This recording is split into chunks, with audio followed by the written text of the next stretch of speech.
Oh yeah. Oh yeah. It's the Yes, Wednesday sir. wrap-up show With the Black Comic Lords and Tim Fielder. Hey, You guys said enough of solo chocolate. You said enough of chocolate with the crew. Not only did we bring our fearless leader, we got what? Tim Fielder in the house, baby.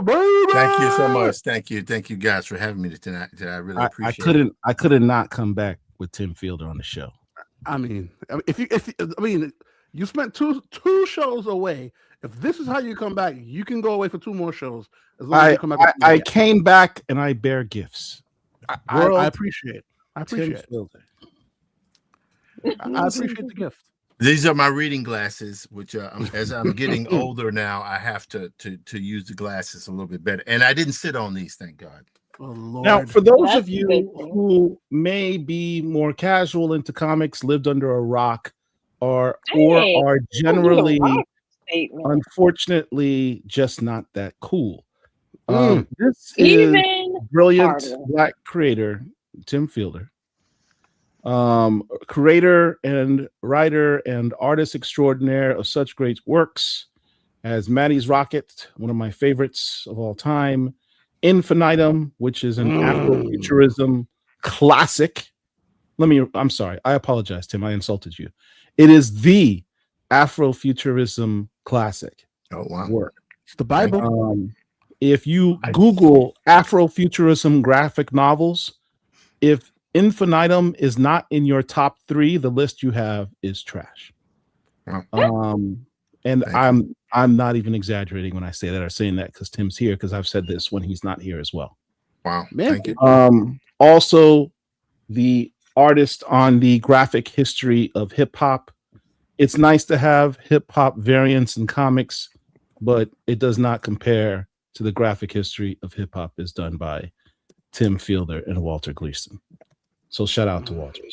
Yeah, Walter Grayson is in Minnesota dealing with the whole ICE drama. That's where he lives.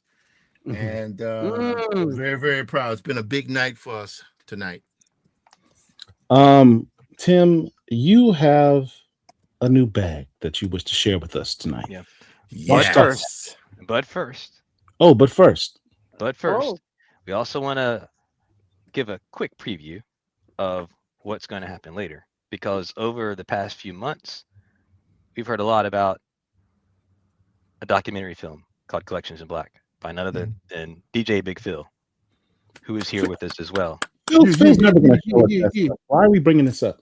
Now, we keep getting these questions every time Phil is on. Phil, when are we going to get a screening? Where's Collections Black? When can I watch it? How come I can't see it? Dang. Oh, you going skip the in. next thing, Derek.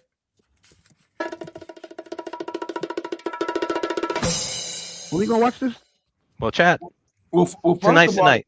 well, no, actually, tonight's not the night because we're not watching it. What we are going See, to do, I told you. no, but what we, Well done. but here's the thing, though, we got something special for y'all. You know, we can't give away everything for free. But what we do have is OAX is in 2 weeks, and We have some free tickets. we're going to debut the first 2 episodes of the 4-part miniseries of OAX Collections in Black Behind the Scenes, which was probably one of the most incredible. It was the most incredible con art experience I've ever had in my life. And, you know, just to give you a heads up, the series consists of not only me, Angel, Paul, and the Black Comic Lords, but we got Dennis Cowan, we got Simone Bianchi, we got Sanford Green, we got Still Freeze. I can go on and on and on. And It's a- Lashley, Ron we could just keep going. It is a who's who, and you get to see from inception to completion of what all went into going into OAX. So it's incredible. I mean, we are behind the scenes at Heritage, things of that particular nature. So I'm telling you, what we're going to show now is we're going to show a quick preview of what's going to be coming on the 4-part miniseries, and we're going to actually release it on YouTube a little bit later, but we're going to actually do a debut of the actual videos by themselves on Comic Art Fans. The first 2 episodes we got a debut right here at BCL. So without further ado, we're going to go into a quick preview of what to expect from it. And you're going to enjoy it. So I'm not going to say I hope you enjoy it, but it's going to be an incredible piece. So after we get done doing this joint that we got, the first half, the second half is going to be dedicated to the OAX Collections in Black experience. So we got a full show for y'all today, y'all. We starting the new year off correctly. How much are we charging? How much are we charging people for this? It's going to be free tonight. Just tonight. What? But we charge them from here on out. But that's a whole nother story. All right. Look, in exchange for the dope content we're about to give you, I need everyone who's watching right now to hit the like button.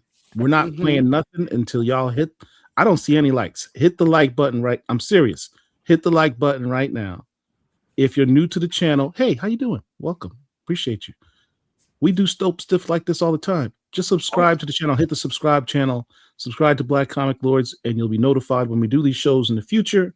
And one extra cherry on top, share this video while you're here. I don't care what platform, Twitter, YouTube, Facebook, Twitch, whatever you want to share it on. We're on Twitch too now.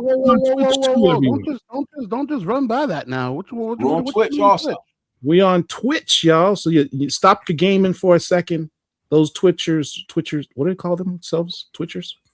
I sound so old when I say that. Let me shut up. Just go ahead and share it on Twitch. I'm like, we're losing people as I ask people to just give me likes. People are getting disinterested. They good. Let's run it. And also remember, there's 2 views. So if I was y'all, I wouldn't do the view that's just the vertical view. I would do the horizontal view. I'm looking on YouTube and I see more people with the horizontal, with the vertical view. I would switch over to the horizontal view. And I wish on StreamYard we could just have tonight is not the night to sit there on your phone. Get yourself in front of a TV, YouTube TV. Get yourself in front of a laptop. Get yourself in front of the biggest iPad, the biggest screen you got. Because tonight, boys and girls, you want to get your popcorn, sit back, relax, and enjoy the show. All right. No further ado. With no further ado, here's the preview of what you'll see later this evening. Emotion, like, look at this. Like, Let's try this again. he has the fear. Like, if you look at their eyes, intent, evil intent, evil intent, evil intent, evil intent, fear. Looks at the because he's he's looking at the noose. Yep. Evil intent, fear. And what's going surprise and then boom, boom, boom, holy boom. Like, I mean, this. You know what makes it crazy with that too? Because you were talking about the evil intent and the fear and the surprise, fear, and all that. How it switches, how he switches from how the emotion switches. You know what I'm saying? So it's like Sanford just showed emotion through artwork, and it's so easy to follow. I'm like looking at this as if I'm watching it. Yeah. Do you know what I'm saying? Like watching it take place. right. And watch this. What a way to cap it off. What a way to cap And it the off. brother's holding his neck. Right. Yeah. He's holding his neck because he's like, man, I still got this, John. This thing ain't crunched up. This thing ain't. Yeah, man, he slapped on these. Yeah. That's crazy.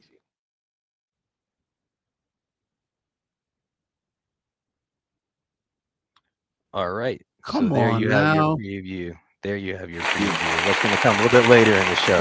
Come on now. I mean, it's about listen, wait till you see these first 2 episodes. Woo, Jesus. So Paul, Let your people, please, hit your people up because we got a show tonight. I'm excited. Let's get it. yeah. So Paul and Tim, make sure you're unmuted, and we'll hand back off to you. All right, Tim. You have some dope new stuff. Yes. Hello. First of all, let me thank profusely Black Comic Lords. It's kind of weird having a crew that's so into the idea of Black comics and who really expend all of their energies into pushing the form and to be able to benefit from that as an operator in that space, as a comic book artist, graphic novelist. it's kind of it makes one emotional. And I want to thank y'all for that. Y'all probably maybe, oh, you're having fun and, you're passionate about it. But for the folks who are in the trenches, who are making that work, it means more than you could possibly know. Thank you, man. It really does. Appreciate that. And I just, I don't know if anyone tells you that enough. But it just means everything. So just keep doing what you're doing. I'll stop talking and get to the other thing. Now, y'all see, and to the audience that to actually piggyback on what I just said. I wasn't asked to come here. I asked if I could show Brother Robo here, and they said yes. You see what I'm saying? So it's not like they sought me out. They've been open to me posting my stuff, sharing a tag. You see what I'm saying? That's not normal. That's not normal. That's good. It's good, but that's not normal. And it means that you guys love the form, right? You love the form, and I appreciate that. So, Brother Robo, I'm the violence guy. I'm the destroyer of planets when it comes to my graphic novels and stories. I have no problem with people being maimed and killed and entire planets and cities being destroyed. And, because I try to do epic science fiction that works the margins between race, technology, sometimes retro technology, what we call Afrofuturism. I laugh at the fact that you say I try to. I do try to. I do try to. And it's I've done that, but I have an interest in the middle grade space, right? In the because my kids aren't young anymore. All my kids are adults. But when they were younger, I always wanted to make something that could appeal to children and families, right? Now, I don't know about everybody here, but one of my favorite shows, even though it had some serious colonial stuff going on, colonialism stuff, but I was a tremendous fan of Johnny Quest. Yes, I always loved Johnny Quest, right? Yes. It just had that kind of adventure, and it was just on the edge of being a little bit too adult, right? But it had this beautiful art. Doug Wildey and Alex Toth and artists like that did the designs for it, and it was just amazing. Now, I wanted to do something like that, but for brothers and sisters, right? But I didn't want to hit too hard on it, right? Because, I'm not having a black man who can't die over 2 billion years. It's not that extreme, right? This is something that's more family friendly, right? That is digestible to moms and dads, but at the same time can appeal to the taste of folks who run the show, to you guys. I want you guys to be able to hopefully have something that you see. Not everything needs to be death and destruction. Sometimes it can be joy and adventure mixed together.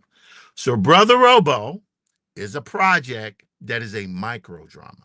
I'll make this very quick. A micro drama. You guys been hearing about vertical entertainment and everything and micro dramas? Yeah. So micro dramas is where the film industry is feverishly moving, right? So this show here, Black Comic Lords, actually is part of that movement. So this show here could easily go on to Netflix, because Netflix, Disney, they're all moving towards podcasts. That's what they're doing, right? Micro dramas are 90-second to 3-minute long episodic stories. Sometimes they're soap operas, sometimes they're action adventures, sometimes they're horrors, right? In my particular case, I wanted to do an animated adventure for the family, right? And for young kids. And that is what the first episode is. Episode 2, I should probably either be done tomorrow or on Friday. I'm doing it as I work along, right? Doing that in addition to my other graphic novel work. And I'm so proud of it. All of it. And this is before it starts, everything that was done, all the drawings were done by me. Nice. There's some other stuff. I use technology. We're going to get into that. That's one of the reasons why I was very thankful that you guys asked me to come here. But just to say, there was no one else who helped me on this. So go for it. You can show it, do whatever you got to do. Dr.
Thank you guys so much. This is a Black Comic Lords exclusive. That came completely late. Thank you guys so much for letting me screen that. I really appreciate it. No, that's thank you for showing it. fantastic, I'm man. super. You had me at Johnny Quest. Thank you. So Phil, just think of this as like a trailer in front of your documentary. Is that okay? Yes. Hey, listen, that's what we doing, brother. Let's go. Okay, good. It was quick. It was fast, like you wanted. It was real fast. Listen, look. Hey, you got the floor. Yeah. I appreciate that. So, I guess, and let me know when I'm talking too much or something like that. Again, I wanted to do something that would be fun for families. And there's a question, there was a question. I'm like, well, can you do that? Oh, and by the way, you guys don't know, Brother Robo was a graphic novel pitch. A word? Everybody turned it down. Are you serious? Oh wow. Everybody turned it down, right? My agent delivered it to quite a few people, and everyone turned that book down. And I sent it to all the big names, folks. Some folks you would be surprised at, some folks you wouldn't be surprised at, and everybody turned it down. And I understand why. I get why. It's one thing to write about words about Black culture and science fiction, meaning showing Black people, Black characters with agency. It's another thing to visually show that in a moving image. It's another thing to show it even in a sequential image and stuff. So and it's still a whole nother level to show a Black family. Yes. And it's an extended Black family. If you go to www.brotherrobo.com, you actually can see the entire cast there. Yeah. And so I don't know if you guys had a chance to take a look at it, but it basically, the episodes are there. The episodes are finished. They'll go up, but also the family, the world of Brother Robo, everything in our extend with more features as we get further along and stuff. I want to go into behind the scenes stuff. I want folks to have fun with this. Look, Infinitum, Yeah, Infinitum's epic, but Infinitum's sad. It's kind of depressing. You know what I mean? You know, There'll be there are no there'll clean be no getaways. there's no franchising of Infinite. Yeah, nah. It's there's a sequel. There's a sequel that one day I'm gonna get to, but Stop. Wait, whoa. But I've said Whoa. this before. He did. He said it during the con. Yes. During the con, our heads were hot during the con. I don't remember that.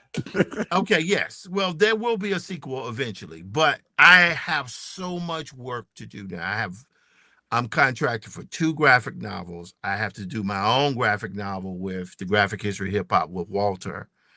And then I got to finish one day Maddie's Rocket. And now this new technology has come along to just totally change the game. So I'm basically doing everything. So I'm inundated with projects at this point. And it's all good. I have a question. So first off, I love that. And you're talking to someone who's a computer geek, watching cartoons since I was a kid. I loved it. You said Johnny Quest was one of your influences, but for me, I'm like, wait up. I see Mega Man. I see Gundam. I see Power Rangers. I'm like, whoa, Gigantor, Speed Racer. Yeah, I'm like, wait a minute. It's all there. The thing is, though, you never saw those things with us in it. Yes. You never saw that stuff with us in it. And I felt like, I was talking with Eric Orr tonight at the hip hop exhibit that opened, and that's why I was rushing to get home and stuff. It's Digital Twins is what it's called. It said New York, NYU, Gallatin Galleries. It was packed. It was like a fire hazard tonight. John Jennings did the show. John Jennings is in there. Stacey Robinson's in there. Eric Orr, who did basically the first hip hop comic with Max, the rapping robot, was there. Ramo Z had a piece in there. A bunch of people. And it was, I don't know what to say. It's kind of moving because I'm a square. I'm not a huge hip hop head, but I've had to work the margins in hip hop as a commercial illustrator for decades, which is why I have an unpublished Dr. Dre graphic novel I did for Marvel Music. It's still sitting up in the portfolio because it's never been published, fully painted in gouache and watercolor. Right. Wow. And this is back in the 90s. I don't still want those pages. I'm sorry. I'm gonna be quiet. I know wants those pages. Listen, we got to get it published first, man. We got to get it published first. But that's the thing. And so Walter approached me back in late 2022, and to have made myself do this book has expanded my reach. But it's also made me, I think, a better artist, because my job was to take Walter's words, the meanings in between the words, and make them beautiful. So that meant making hip hop beautiful, which I've tried to do before. But this time it was like, okay, this is going to be a big book. And now we got to do 2 more volumes. So for the show, I will be doing live drawing sessions throughout the month. Hopefully multiple times a week, and I'll be aiming to finish book 2 of the Graphic History of Hip Hop. And if we can work it out, we'll definitely invite the Black Comic Lords to tag along for the whole thing. We gonna be there. We gonna be there. So really quick, Brother Fielder. Okay. I'm gonna give you a pass for not being a hip hop head and doing hip hop history. I'm gonna let you slide. I'm a square, man. What can I say? I'm gonna let you slide. But Eric Orr did what was that? Rapping Robo? Yep. Max the Rapping Robot. Yes. So for those who don't know, that's going back. That was the first hip hop comic book ever created. 1986. It was there tonight. The originals were there tonight. So I messaged them a couple times because I was trying to get I was trying to get my hands on the original pages. He did like a second print not too long, like he did like when they did the hip hop museum, he did like another print, but I want to get the original book, and I think like there's one on eBay, I think now for maybe like $3,000 right now or whatever. I think he only did like 2 issues. He did like a regular issue, then like a smaller square bound, like not square bond, but it was like a square. It was like more of a square issue number 2. But yeah, so when you talk to brother, or if you can, I need for you to give me an alley-oop and say I really want to rap to him about some things. Okay, so this is what I will do. Obviously, I can't make any promises and stuff because I don't know what he does, but I would reach out to him and ask him if I can make an introduction between you two. I would appreciate it, brother. Yeah, not a problem. But I'll leave it to him to, as to what he's going to do. But yes, it's not a problem for me to make an introduction. For sure. For sure. Yeah. Now you talked about your process and it brings up some interesting topics. Why don't you talk about what it took? Because look, you're Tim Fielder, as you know. Okay.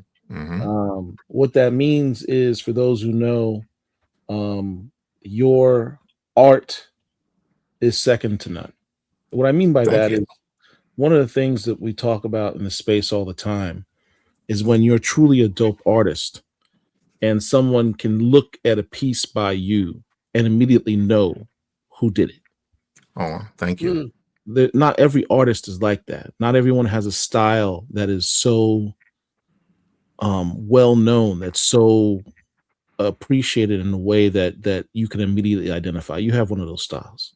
Thank you. Thank you so much. So your credentials are beyond reproach, obviously. But you took some different methods to create this piece. So why don't you talk about that? Okay. All right. So first of all, thank you for saying that. Again, y'all make a mug blush. On this show, like, man, after I'm light complexion, it doesn't look good when we start blushing. Right? You can join Phil's offshoot of Black Comic Lord. You understand what I'm saying? You understand? So, but I went digital back in the late 90s. So I did that Dr. Dre book. It damn near killed me. I had almost done that book digital, but what as I told my brother, yes, I am blushing a little. That's ridiculous. See what I'm saying? So now you're saying I'm blushing, so I'm blushing by default. Anyway, so what happened is I have always had a fascination with digital technology, because what digital technology does, it allows you to be able to create large amounts of fully rendered work more quickly. And that's gradually increased over the years. So Photoshop was obviously the first thing. Now you don't have to work with analog materials. Now you can work digital. So you want to do a gradient. It's not as simple as, okay, I have to put a lighter color here, the darker color here, and I have to blend the difference. No, here you just grab the gradient tool and boom, you got an instant gradient, So that's what technology does. Technology disrupts previous processes and to reveal a new process. That's the nature of technology, right?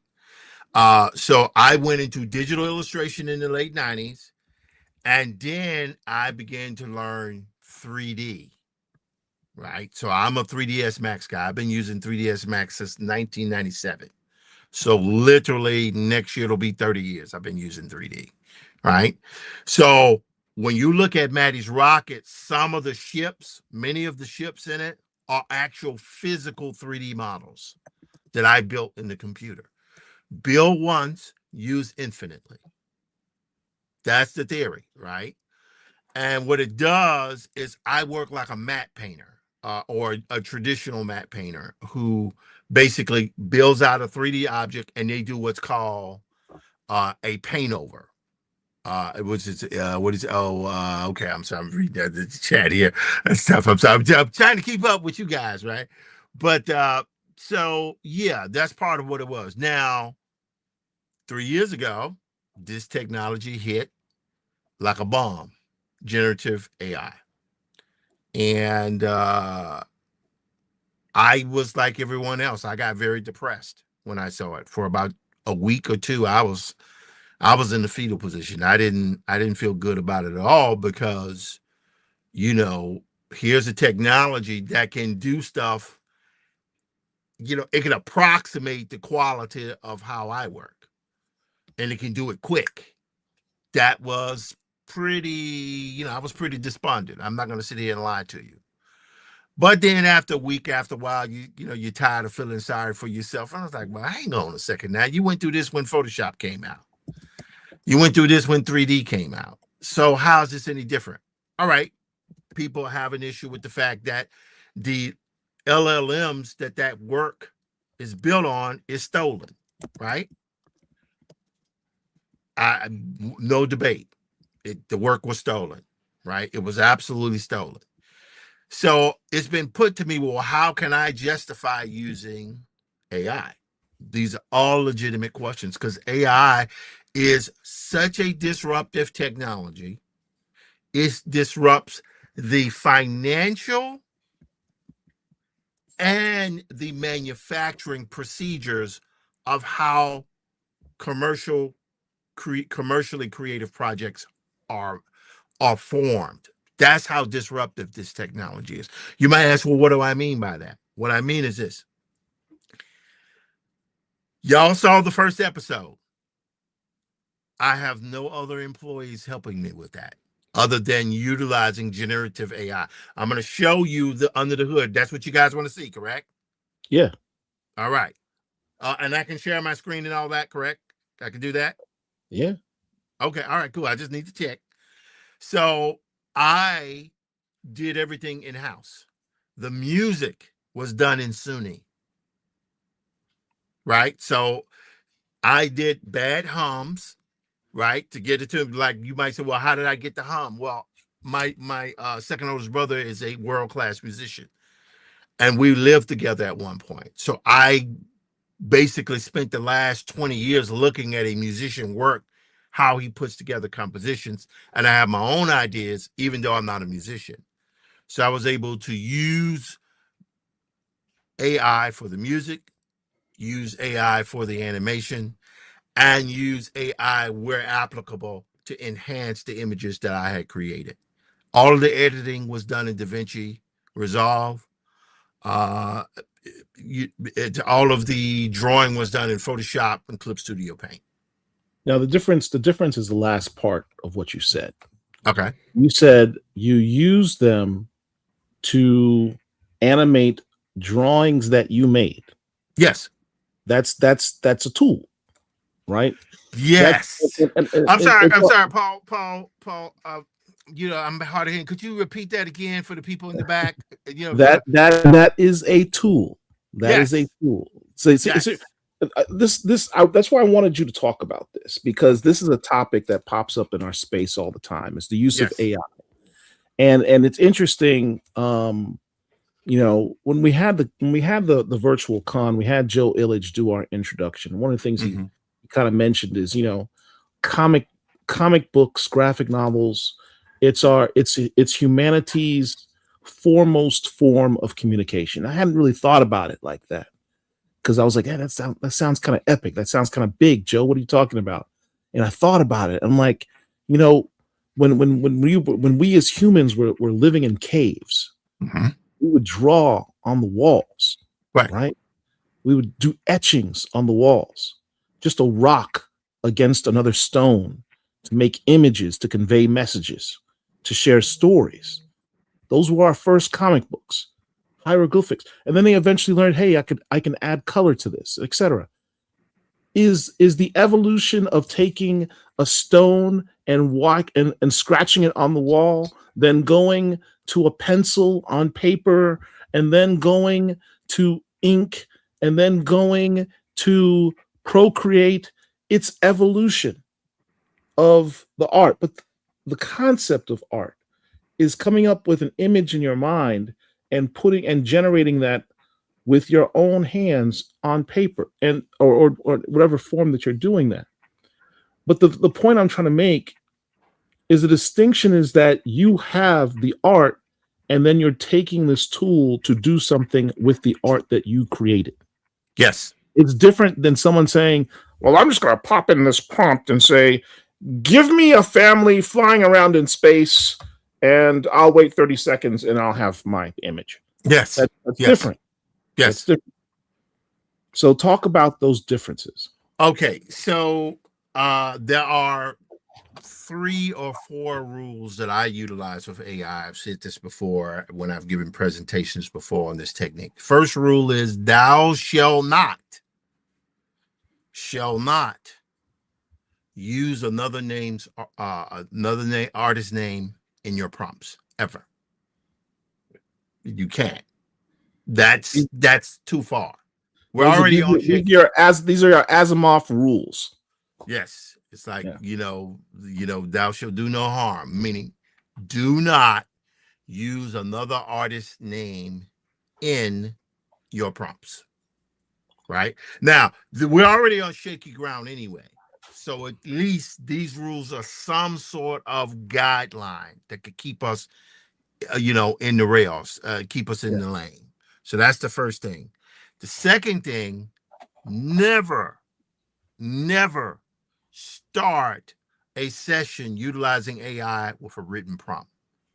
Always, your drawing must be the first prompt. Yeah. Your drawing is the visual prompt. It is the core of everything, right?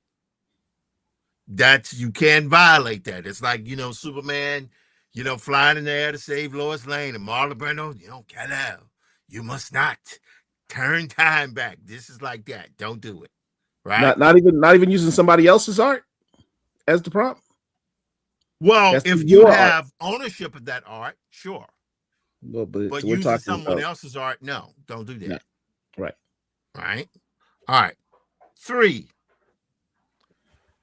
After you have utilized AI to enhance your art, you must finish the illustration traditionally. If you're working, with Photoshop, you have to take it back and finish it further. That's the 3rd rule. Yeah. Right. And then the 4th rule, which, that I pretty much had 3 rules, but the 4th rule for me is that, and I'm going to say this is some people are not going to be able to get with this. And I understand, by the way, you don't have to use AI. You are not obligated to use AI, right? That's what I would say would be the 4th rule. You are not, if a person has a problem with AI, don't use AI.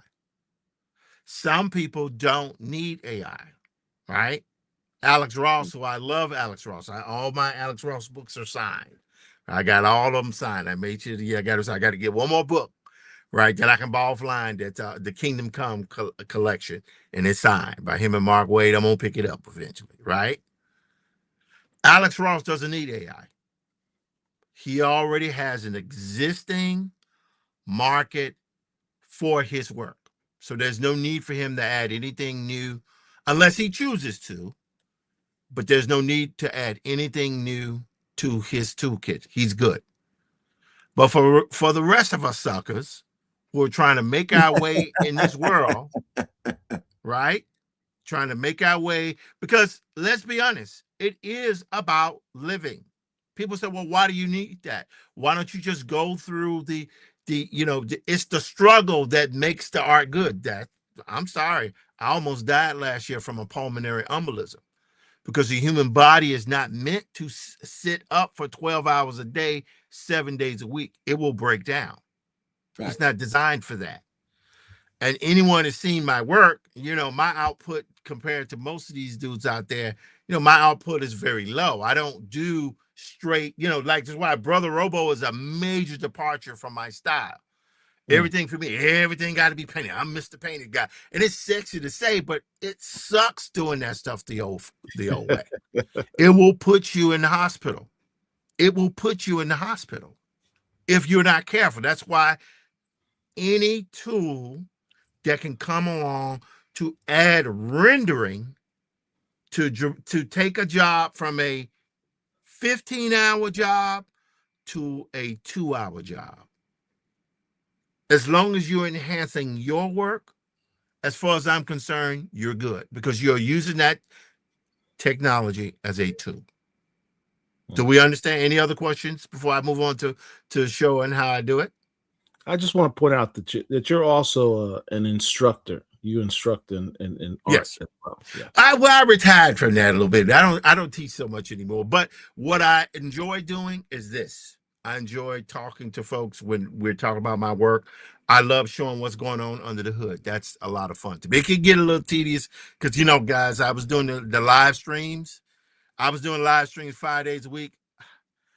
After the 80th episode, I got a little burnout. So I've taken a break over the last 2.5 weeks because I'm tired. Believe but me, I'll get back to it I next can week. identify. Yes. You know. Any other questions before I move to the next thing? No, please. All right, from the audience, by the way, let me say for those folks who are looking tonight, any question, positive or negative, I don't care, whatever question you may have, feel free to put it to me. You can rip me apart. That's what I'm here for, to show this community who we all love so much, you know, that this thing is, well, first of all, we know the technology is not going anywhere. We know that, right? The genie is already out of the bottle. That's it. But I believe, and this is why I'm going to segue into showing my process here. I believe that my process is the path forward for traditional artists who desire to see how they can utilize AI into their already existing skill set.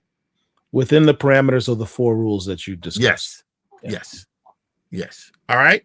So with that, let me I'm going to be looking away from the screen here because I have a huge 32-inch Cintiq here. And so I will be talking here and looking at. And by the way, when I'm working, any questions? So let's see here. What do I share? How do I share this here? Let's go.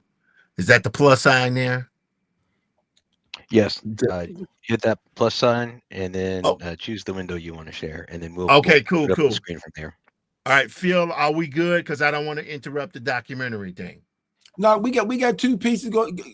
You go a little. Actually, if you want to do, I got 2 sections. We could do one, come back to you, then do the other one. But let's not. You all determine that. You say, No. Tim, we're gonna break away. We're showing the documentary. I'll just keep doing I'll tell you what, what, man. Let you get how much time you need for this next piece. We could do the next. No, it's how long y'all want me to go. If y'all say, Tim, we're gonna be going for another hour, I'll do that. It's up to you. Well, here's the thing. So the thing is, I do want to show the very first one, which is like 15 minutes.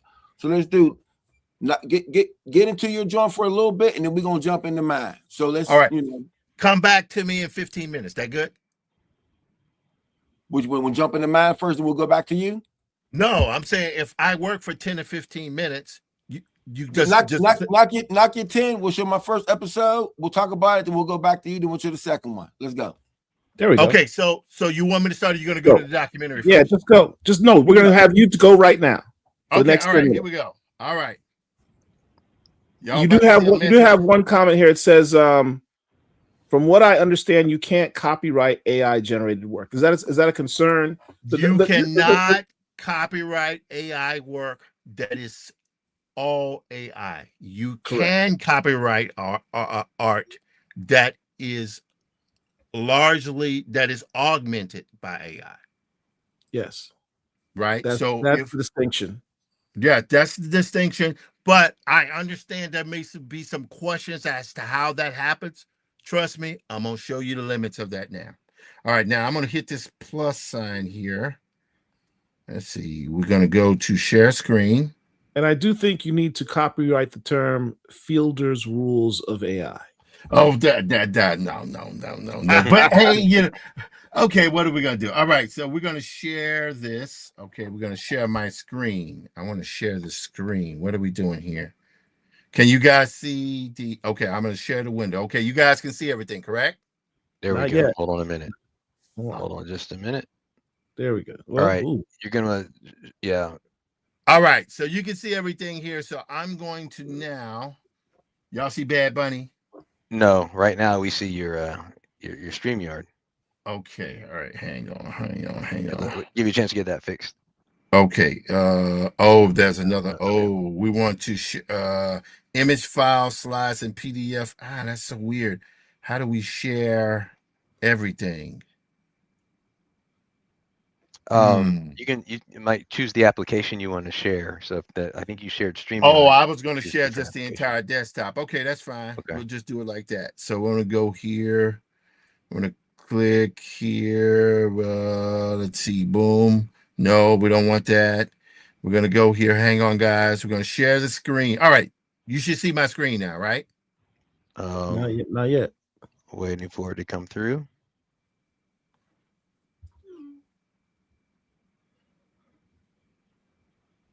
Okay, let me Still try don't it have again. anything yet. All right, I'm going to go share screen. Here we go. Share screen. We're going to allow to share screen. You should see everything now. You got it? Let me know. No, we don't see anything yet. Share entire screen. Oh, there we go. Okay, here we go. Okay, all right. Now, did y'all see Bad Bunny, right? I see Bad Bunny. Okay, you're right. This is the project I'm working on with Walter and I do these 2-page comics. We did Prince. We're doing Bruce Springsteen, and we're doing Bad Bunny. They're like 2-page social justice comics that we do. Because for me, the thing that I've gotten a great deal of pleasure out of is when I do my artwork, but that artwork intersects with public policy and the art, because that's when you're transcending entertainment. You're taking it to another level. Yeah, so that's been a lot of fun for me. Anyway, enough of that. All right, so okay, Chambea. Holla. Okay, let's go here. All right, so first thing we're going to do here, we're going to go to Bridge. Lord, let this work. All right, we seem to be going pretty good here. Now we're going to go to... Sorry about the sound effects, guys. All right, so we're going to go to Brother Robo. So as you can see here, Brother Robo, this is the pitch pack. Y'all see a full screen? Yeah. Mm-hmm. All right, so this is Brother Robo. This is the pitch package that I actually made 3 years ago, right? It's a pitch package that was made 3 years ago that was rejected. But I love the concept so much, I decided, okay, I'll go back to it, right? I could have done Maddie's Rock. I may be doing Maddie's Rock. A little news on that soon enough. But right now I wanted to do something that was going to be simple to do. I mean, complex, but simple, and was doable. Okay. Now, first thing I'm going to do here is I'm going to go to my AI folder here, and you'll be able to see how this looks. So you all see that? Yes. All right. That's my drawing. That's a sketch. Right. Nothing unique about it at all. Just real regular stuff. Nothing unique. Right? Done in Clip Studio or Photoshop. Then we had that. So this is a cleaned up ink drawing. Right? Nothing magical. That's color flats. Right? Now you can use BPelt, which is the program that I use to do my color flats, right? In Photoshop. It's I forget how much it costs, but it gets it, it takes your artwork and it basically flattens it, right? And you have to go back and choose what colors, but that's basically what I've got. We understand? Right. You have to add additional colors for depth. Well, you have to change the colors to add the depth. But it basically does a default coloring process. I'll show that too. But I just want to go through this process, the quick part, so you guys can see what's happening. So this is still my drawing, right? Yes. I take this drawing and I import it into the software. And the software gives me back that. Oh, damn. See? See what's happening? Now it adds an anomalies, like, for example, the guy's face there. That's not what I wanted, right? But the tones, the rendering, you see the clouds there? See what it's doing? Yeah. It's following my drawing through a technique that, as I understand, called edge detection, right? And from here, we composite the two. See what happened? Oh, wow. So I don't want my work to look like what I want my work to look like somebody else's work for. That's boring. Why would I want to do that? I want this software to reduce the amount of wear and tear on my body towards adding photoreal phenomena to my drawings. Do we understand? Yeah. That's the only reason to use this. And Why the best would part, I'm the sorry. best part is it's still, you can still see your original hand-drawn work within that. Exactly.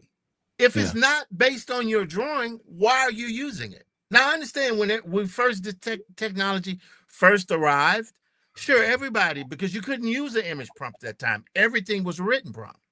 And I still use written prompts after I've used my image prompt. Got it? Yeah. So Now, Imaginos Workshop has a statement. He says, man, I don't know about this. It's combining work that is photorealistic, composited work from a million other artists. yes, they took everything. You know, I would see some artists start complaining, understandably so, about, man, they took this art and they're using it to train the LLM. And sure, they're correct. They took my art. If you go to Have I Been Learned or Trained or whatever the name of the website is, you type in Infinitum and Afrofuturist Tale of Maddie's Rocket, it's in there. They took my work too. They took everybody's work. They took every selfie, good selfie, bad selfie. They took porn. They took everything, right? Because the LLM isn't just running off of the best artists out there. It's running off of all of the data, and they don't care where the data comes from. And that data also includes every time a person goes on a social media platform and the social media platform says, upload your picture and we'll make you look like a cat. Well, that's also adding to their knowledge. Or every time you upload a photo on social media, this podcast that we're doing now, yes, Black Comic Lords owns it, right? But there's a clause in there where Facebook or Meta has access to this data. They're using it to train their models. This is, most people don't understand. You ever notice how you'll be talking about things like Pampers, and then a day later you'll see ads for Pampers? Yeah. That's because they're listening to our phone conversations. They have the right, the legal right that's in the fine print, that they're able to hear us. So that illusion of privacy that people find so precious, that's been going a long time now. Yeah. Every time you hit click here if you wish to download this, and you skip over the parts where it says, please acknowledge here that you agree to our terms, and you simply just hit OK and hit the box and you don't read the terms, it clearly states you don't have the right to keep any of the stuff, and we can revoke it from you at any time, and we can use this, whatever you're doing, for our purposes at any time that we so choose. That's it. And is it fair? Of course not. You know, but it's what it is, and this is not new. Now, I'm going to say one more thing to this, and then we're going to get back to the examples, because I'm showing the examples first, and then I'm going to go back and actually show you some of the really, like, the stuff that in the process that didn't work out. Are we doing okay, Phil? We doing good? Here's the thing. So we're at the 15. It's about 15. So we got to jump in real quick. Let's do it. Let's jump in real quick. So I got to stop sharing, right? Yeah, for right now, we'll come back to you in a second. I'm doing what you got to do. It's all good. Let me stop right, sharing here. So what we're going to do now is, Tim, you can go ahead and queue up the next thing you're going to work on, and as you're doing that, we're going to go ahead and play Phil's piece. Wait. It's not what we're going to do. Okay. No, we know. Cue your stuff up, Tim. Oh, I'm working, man. My fam. So Paul, we not just gonna jump into nothing. So here's the. So I think this is really dope, and I think this is how these things should be. So it's because we got Tim doing the AI piece, and we're literally about to talk about doing all original art, hand drawn, painted joints, and that's exactly what my particular series is. So we're on two separate spectrums right here and there. And for me, I'll be very honest, I do not like AI art. I just don't. I'm not going to sit here in front and perpetrate and be like, man, you know, we could use it for this, that. I do think it's a tool for certain situations, but for me, so for instance, I do video, I edit video, and it took me a whole year, almost a whole year, to do these 4 particular episodes. They now have all these AI tools and things of that nature to make editing, making it easier. But if I was to make it easier, I'm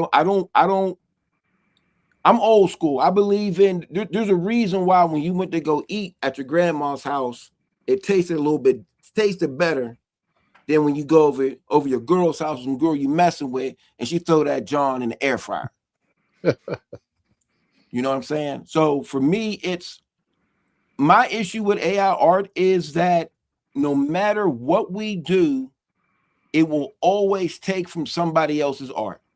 I don't care what type of prompt you put into it. I don't care what you do with it.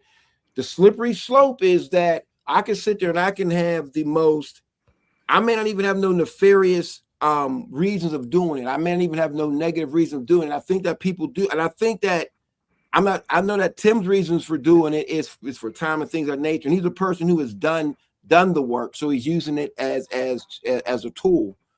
My issue is that it becomes this slippery slope, because even if you don't put in, say, make this look like Still Freeze or make this look like Bianchi, the AI machine is still going to grab from those individuals, steal their artwork, and put it in there.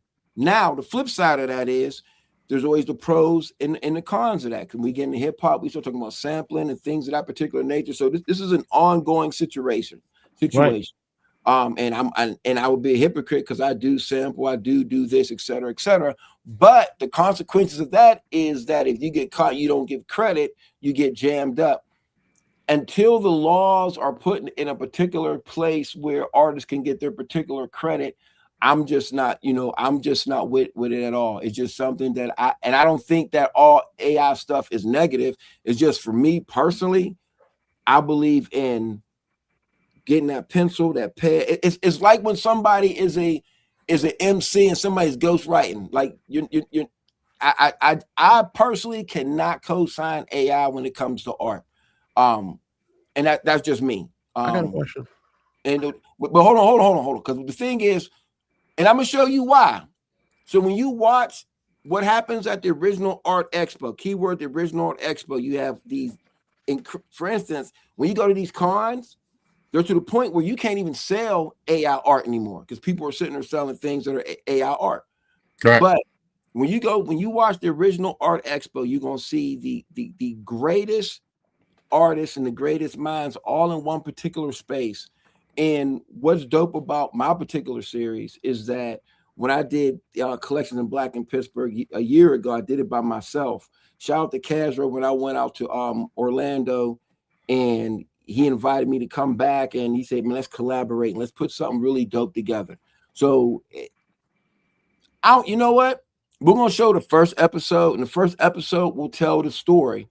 And for me, it's very important that we use the tools that we have to get the results that we want. And that's just how I feel about it. And like I said, it's not a diss towards anybody who does whatever. But for me, I'm like, if I find a comic artist is using AI art in certain things, I have a question. I have a question about that.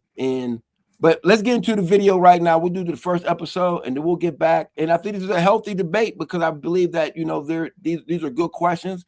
And I know some people believe there is some collaborative efforts in there. But, for me, I like my shit drawn pencil and paper.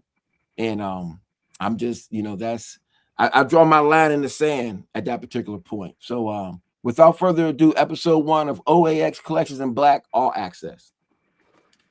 What's up, people? This is Big Phil from Collections in Black, and I want to welcome you to the first of several videos that I'm going to do about my experience at the Original Art Expo in Orlando. First, I wanted to do a full just this super long, big movie piece about my experience with the good people from Comic Art Fans. But instead of me doing it like that, I've decided to switch gears and I'm going to break it down into segments. For those who do not know, the original Art Expo, this was the second one that they had, and it's an incredible experience. It is a place where you have nothing but original comic art. You have the greatest artists in the industry. You also have some of the best art dealers in the industry. And of course, you have the greatest fans in the industry. They all gather in Orlando to come and experience this event. I want to backtrack a little bit. The reason why I even went or even knew about the original Art Expo was that my good friend, guy I consider my brother, Otis, he hit me up and he said, hey, there's this thing that's coming up. It's really special, man. And, you know, you're going to want to be there. So I made sure I was there. During this time, I'm in the trenches. I'm working on my exhibit at the August Wilson Center back in Pittsburgh. And I'm also trying to get footage for the film that accompanies it. The biggest thing that came about after going to the original Art Expo, the first one from last year, was that not only did I get a chance to meet such legends as Ken Lashley and Brian Stillfreeze, but Stillfreeze introduced me to a brother by the name of Khalil. Stillfreeze said to me, you need to meet this guy. So we met, we talked for a moment, we exchanged numbers. He gave me some props for some art that I had, and I showed him some love for some art that he had. I had no idea that meeting Khalil on that day was going to make such an impact on Collections in Black. Because to be honest, it was almost instantaneous that we started working. Within a few weeks, me and him were talking about, you know, him helping out with the Collections in Black exhibit back in Pittsburgh, PA.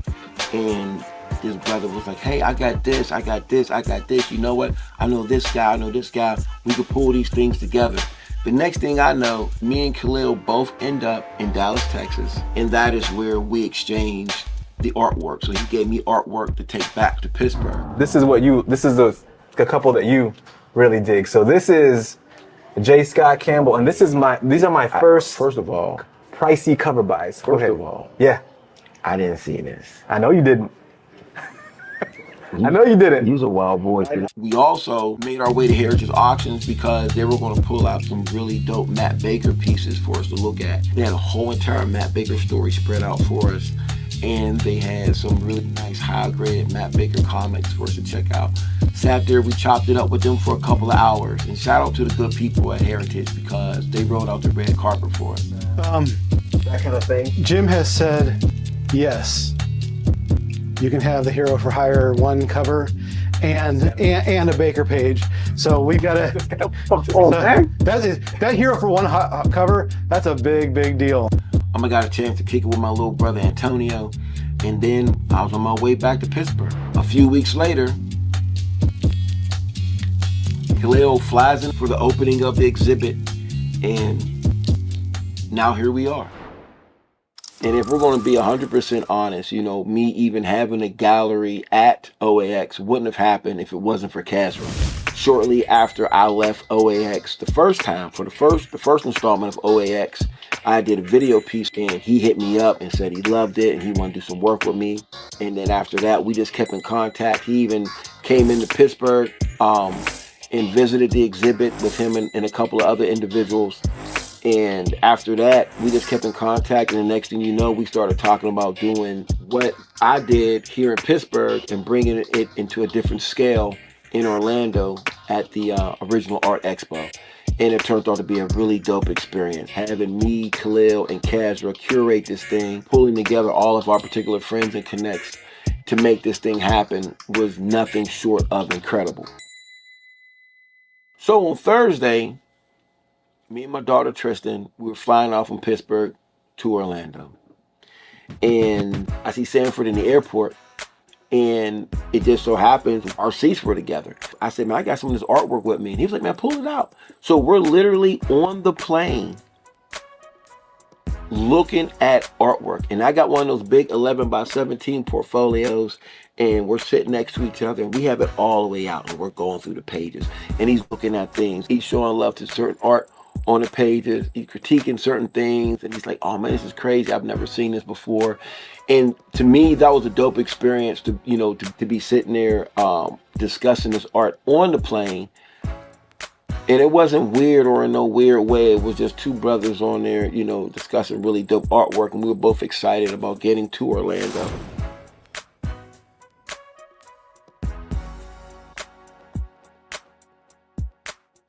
Me and my daughter, we go to our room, settle in for a minute, and then at this particular point, I wanted to make my way down to the gallery just to see what the space looked like. The calm before the storm. I wanted to kind of scope out the area and try to catch up with Kazra and Bill and others. Kaz was there literally handling business. He's sitting there trying to get things in motion and seeing what's going on. And it's always dope seeing Kazra, man. He's one of the hardest working brothers in the business. If we know how to set up the pro panels, at least we can do the one corner one in here. We're not worried about it. It's the CAX gallery, which I think, Roger, this is open. CAX special gallery right here, panels. So you see that wall is like right in the middle, and then so you can't put anything by the wall. You have to stay 6 feet away from the door, so by the time it's done, you're like, where can I put anything? Put a lot of weight on Big Phil's shoulders. That's where we put everything. This is what we do. But did you see this? This is pretty well set up. This is the Illustration Art Expo.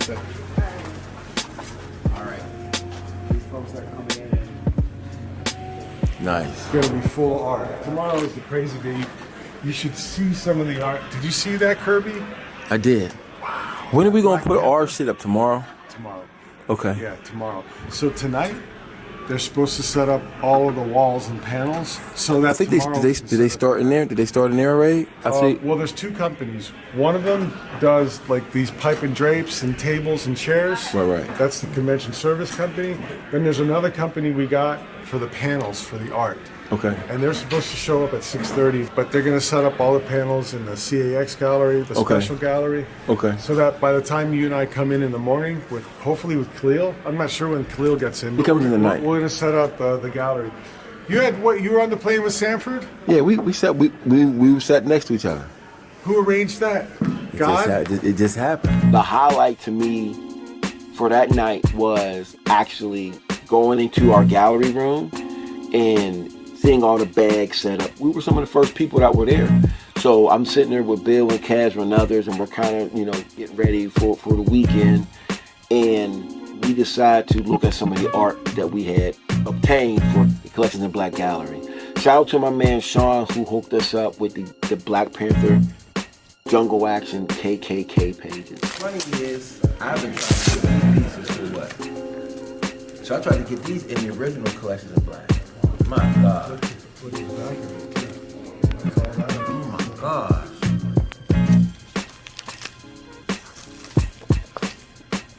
And look at that. This is incredible, man. In person. It's unreal, man. Just the level of detail on these. It's crazy. Playing cards. Looking at his hand while listening to this whole conversation. There's that DPS. We gotta get to that last. Yeah, that's. This one's got replaced the entire top panel. We use that pattern for the background. Just look at this though, man. This is I just stare at this page.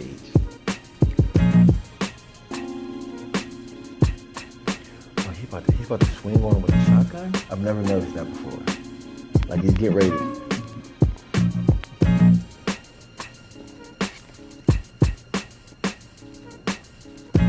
Golly. It's fragile too. I mean, it has been pieced together. It's got this weird backing. Maybe it was damaged and it's been reinforced. That is a wild piece of original art. Yeah, that's one of the illest pieces on the planet.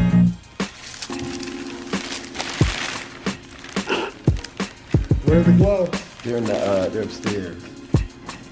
My dear. It's just crazy, like when you see this and you see the just the amount of detail.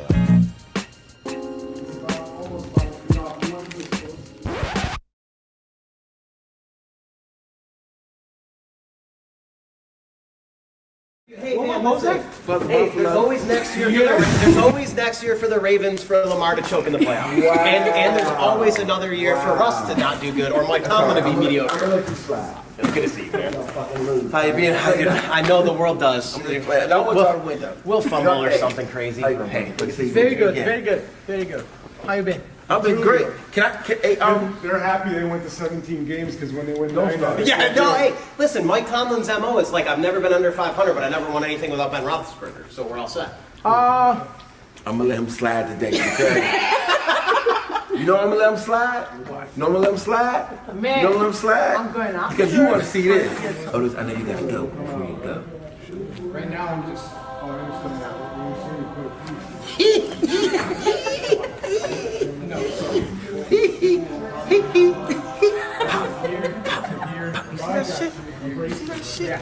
What?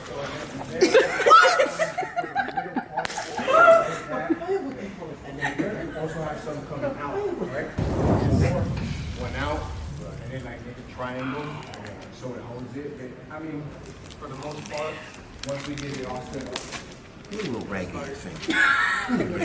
Let me ask you something small. This is on one side of the panel. Don't stop. Take that. We can, but sometimes. Come on, man. Come on, man. One more rope. Come on. And 2. Listen, listen. You go. Oh my goodness. I'm like playing spades in this bitch. Pat. Is that crazy or what? Oh my goodness. You're not done. Oh no, finders, keepers. I can't either. Where do you want to keep him? Just here? Just keep him here? That one. Yeah, I think. That one. Yeah.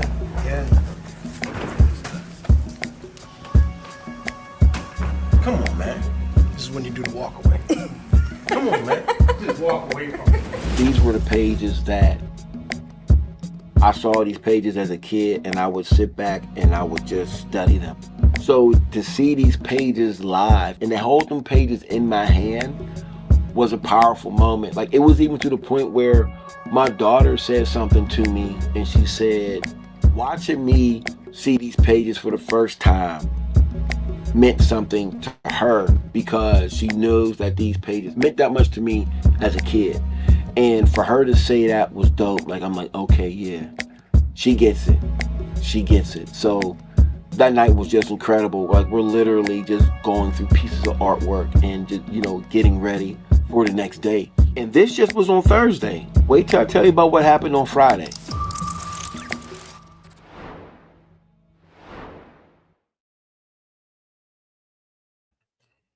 Yes, sir.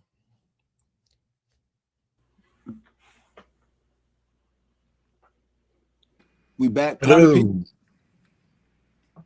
Yeah, everybody need to unmute here. Oh yeah, we back. Finally.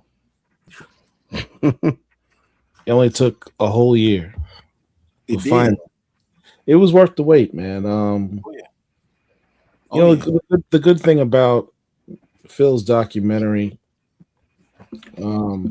I was there for a lot of the things that he filmed. He has a lot of footage. And I'm really looking forward to seeing it. This is the tip of the iceberg. As he says at the end, that's just Thursday. That's not even the real part of what he has filmed. There's discussions with Brian Steelfries and Sanford Green and Dennis Cowan that you're not going to get that anywhere else. So yeah, hats off to you, man. That's dope. Appreciate it. And on a side note, I just want people to understand I wasn't, my thing, I'm pro original art. I do think that you can use AI for a tool. My thing is that it's just very tricky because I just feel when it takes and you can't get the credit or that is where I'm just like, I just don't, for me personally, I'm just not touching it. But then I'm also like, for instance, when I was watching, when Tim was showing his the pencils to the brother robot, I'm gonna say brother bot. It's Brother Robo. The pencils was crazy. Like the pencils look so dope to me. Like when I see, I'm like, and then like when I see, you know, because you know, for the paintings and things of that nature, like to me, it's like, I don't know. And Phil, if you don't want to do nothing with those pencils for the brother bot or whatever, John, you can send them over to me because I'll take them. Okay, so it's when is it appropriate for me to respond? Because I don't want to step on what you got. No, go ahead. Okay, all right. So I've been digital since 1997. Okay. I don't even draw on paper anymore. I draw on a huge Cintiq. Right? I've drawn on small ones, large ones. I'm completely digital. Right. I draw in Photoshop, Clip Studio Paint. First it was Photoshop and Fractal Painter. Then Metacreations bought them. Then Corel bought them, right? So I've been digital more than I've been analog. Okay. Right? So I worked in the game industry for a second, for just a brief time, period of time. I worked for Ubisoft Entertainment, right?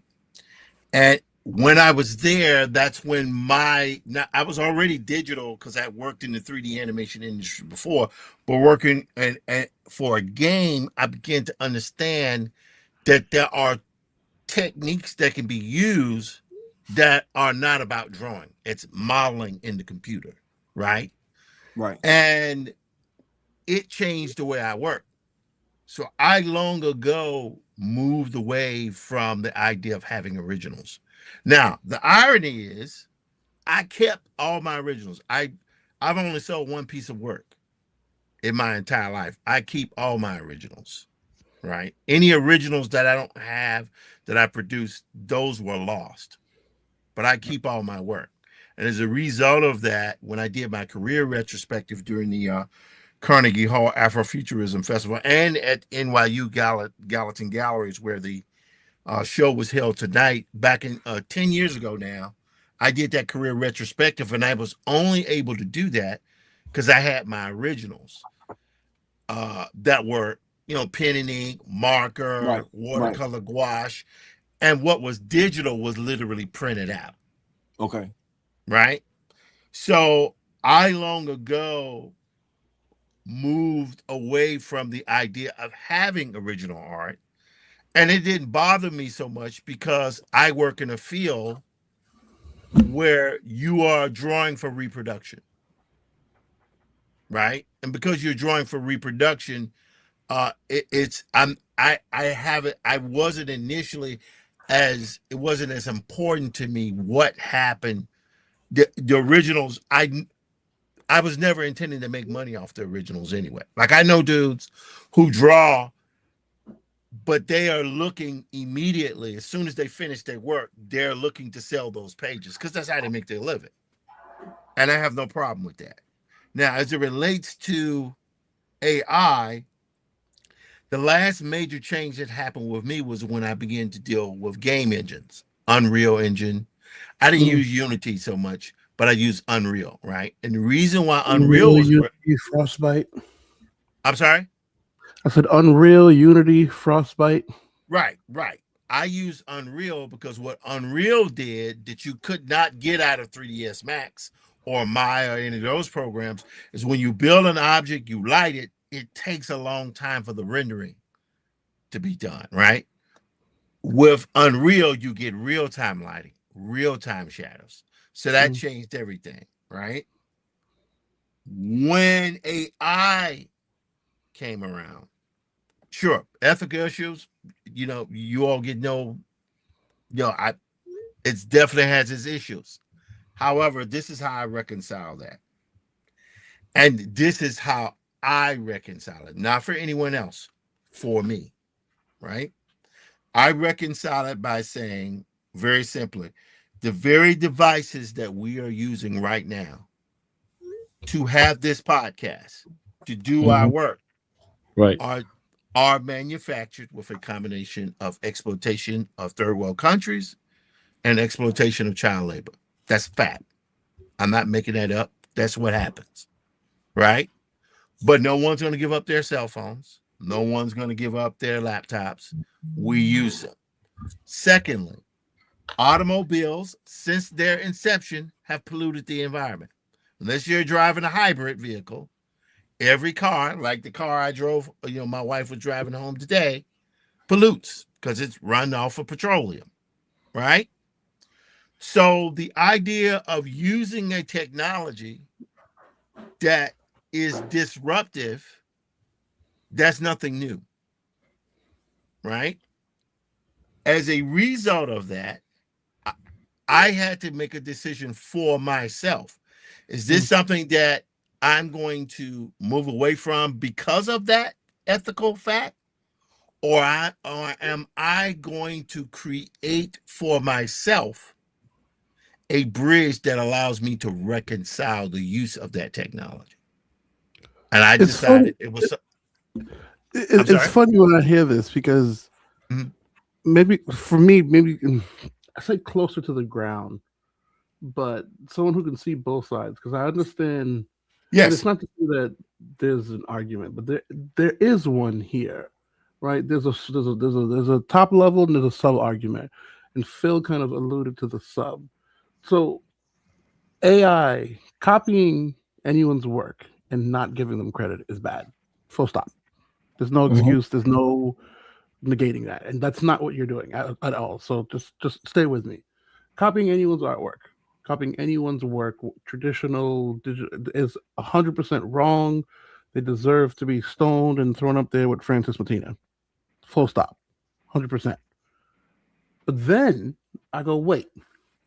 There's a sub argument there. It's Phil alluded to it, where it's original or paper and digital, right? That always comes up in the AI conversation. Paper, digital, paper, digital, paper, digital.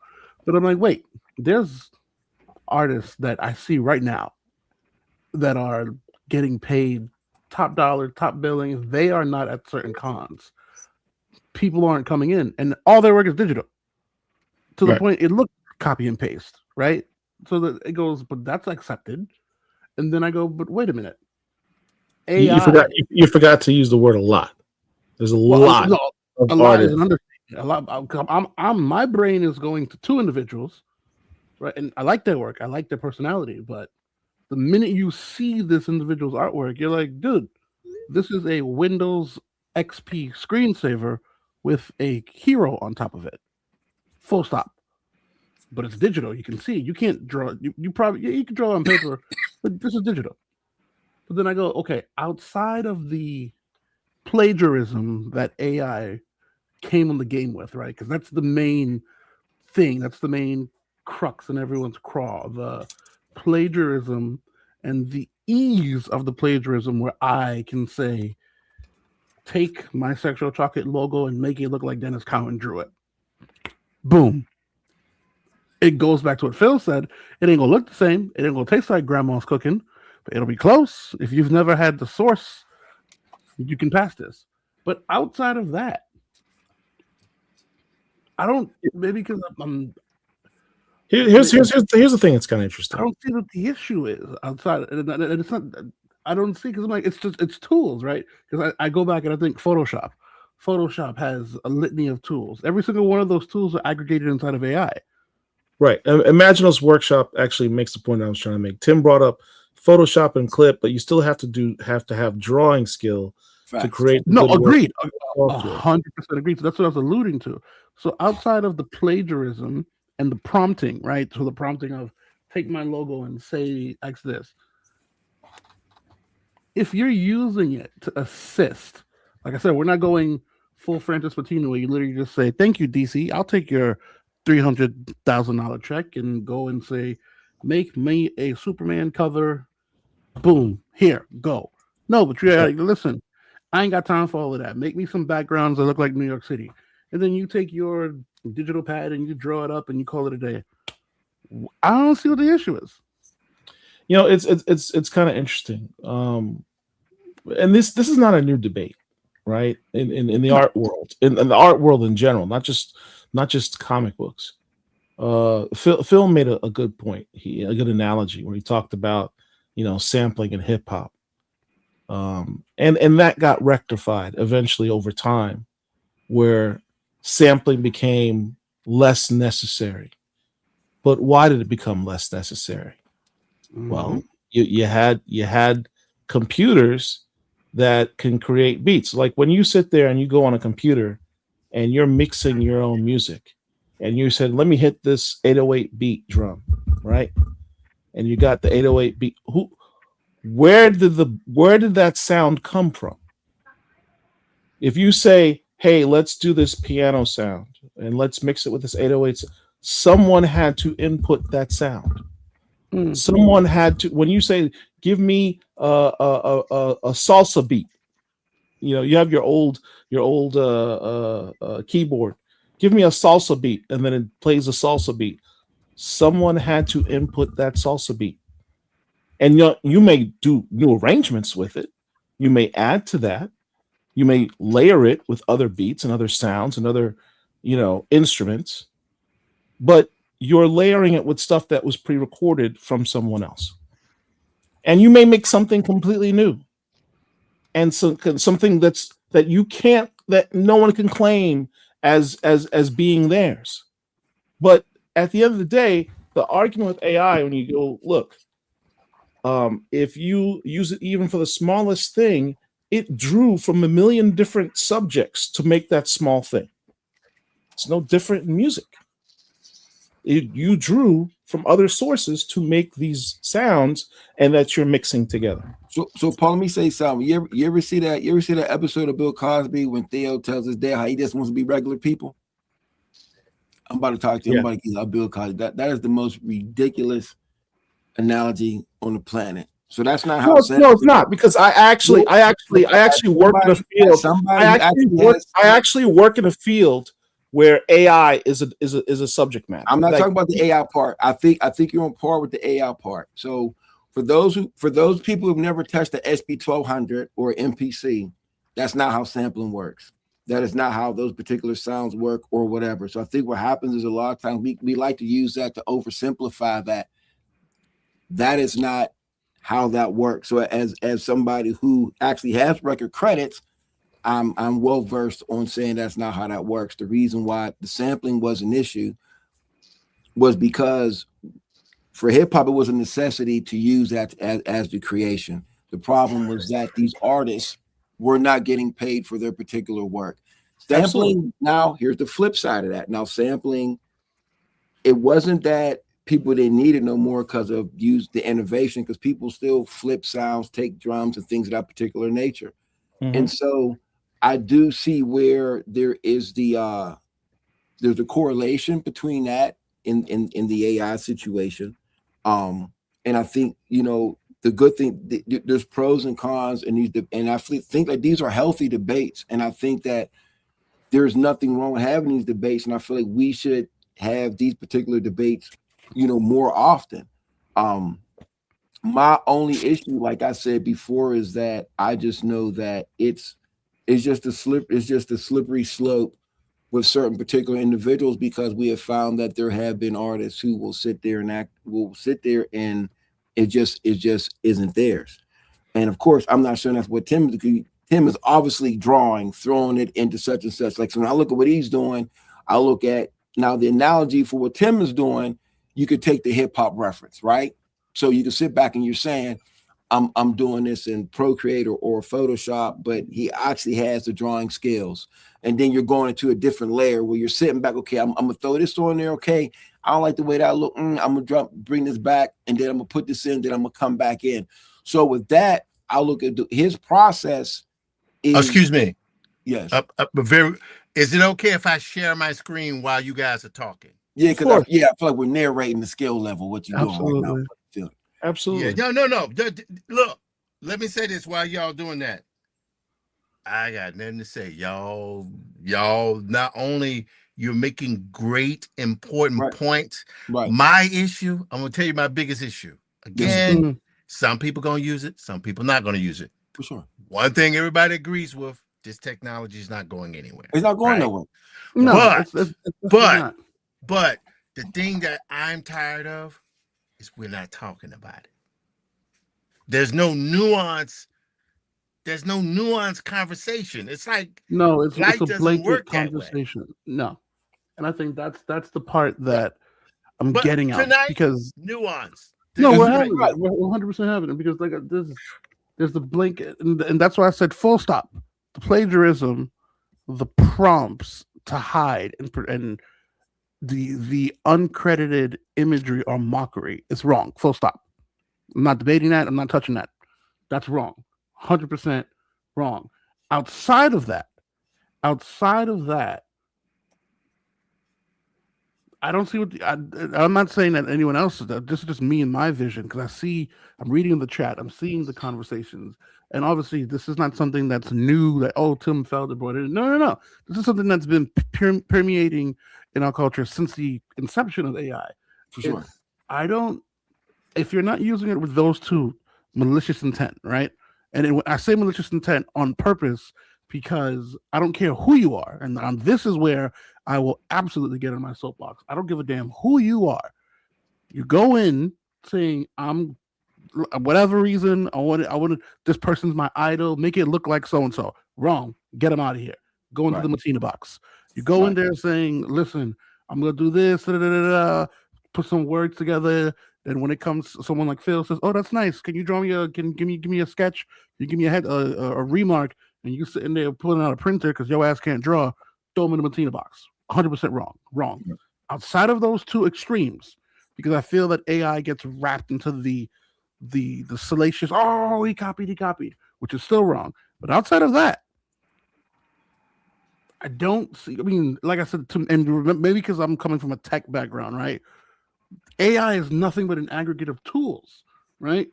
And it's funny that people are, AI. No, because Derek and I can tell you, we would download AI kits for different applications and whatnot. All my other DJ buddies, when they're on the NP6, they're on their Sennheisers, they would come to me and get the cracked version so they can upload these beat kits and upload these sample packs and whatnot.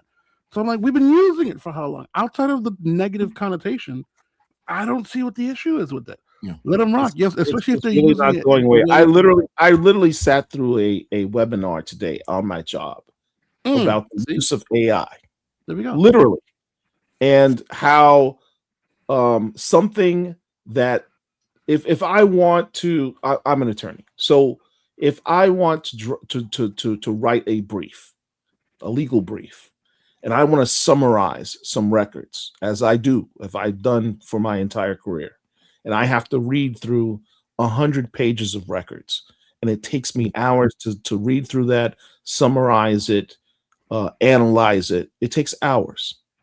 AI can do it in 10 minutes. What do I use my lawyers? Do you think employers, knowing that, are going to tell you to stop using AI because it's going to hurt the lawyer's feelings? But can I ask you this though, Paul? Yeah. Lawyer friends, as we having real conversations. Sure. If AI is so here's the problem with that for me. Mm-hmm. And this is where I'm at with that. So here's the problem with that for me. Are you actually learning the case if AI is giving you the cliff notes? It depends. And that is not the right answer. That's the only answer. That's absolutely the answer. So all everything that we're No, doing. let me explain why that's the answer. Please do. Because of the word that was just used recently. Okay. Nuance. Yes. This is all nuanced. When you get into absolutes, that's where you have problems. You can't say all AI is bad. I'm not going to use AI. Right. You sound idiotic when you say that because Facts. We all use AI every day. Right, for different things. Yes, sir. For different things. It's nuanced. There's layers to this, right? That's why I was emphasizing the rules that Tim was giving us. Those 4 rules. Don't. There's That's why I mentioned before Asimov's rules. If you're into sci-fi, you know what I'm talking about. Yes, sir. Isaac Asimov, who's a brilliant writer but also a scientist, in his book I, Robot, wrote the 4 rules of AI. Yep. Right, the 4 rules of robotics. Right. Which is in essence AI. He was generations ahead of his time. And much of that reigns true to this day. That when they're working with AI, they still reference Isaac Asimov's rules on robotics. Right. So you have to have a code. You have to have rules, or else it does become dangerous. It does cross lines. The slope becomes extremely slippery. Yes, sir. But to sit there and say that we can't use AI is like saying, you know what? I can't use fire because fire's bad. It burned down my house. Well, you can also use fire to cook your food. Right. You can always also use fire to light a candle on your birthday. Excuse me. You can tell he's a lawyer. He's a lawyer, dog. Can we? This is recorded, right? Yes, absolutely. Why can't all these other fancy smancy institutions have this kind of conversation? I'm sitting there going like, oh my God. They're not as smart as we are. Well, it's not, It's not even about as smart. Okay, it's because I get it. I got it. Everyone's I'm just like, my God. But you know we what? Just need to. Let me say I'm sorry. Go ahead. Well, I think the difference is that none of us on here, none of us have an agenda on trying to make a point. So it's to the point where we can sit back and we take pieces of this. Okay, you know what? I agree with this. I disagree with that. But you know what? We'll come to a particular compromise. You know, at some point you got to bend the knee. You know, but I think it's also everybody's making their points and everybody's points are respected. But I think it's also we also have this commonality in just, you know, getting to the truth. I mean, the issue is that nowadays people can't have these strong debates and be okay afterwards. I could disagree with Paul all day, but guess what? If he say, man, let's go hoop, we can still go hoop. You know what I mean? We can still go kick it. It's no big deal. I mean, you know, from the outside looking in, people like, man, they was going off on each other. No, man, as men, as people, we're allowed to have these type of conversations and to still be okay. I think that the result is, the thing for us is, as intelligent Black men and Black women, is that we're always trying to find the truth, or at least try to get to, you know, what we think it is. And that's my whole thing. A lot of times when people debate, they're already on whatever side.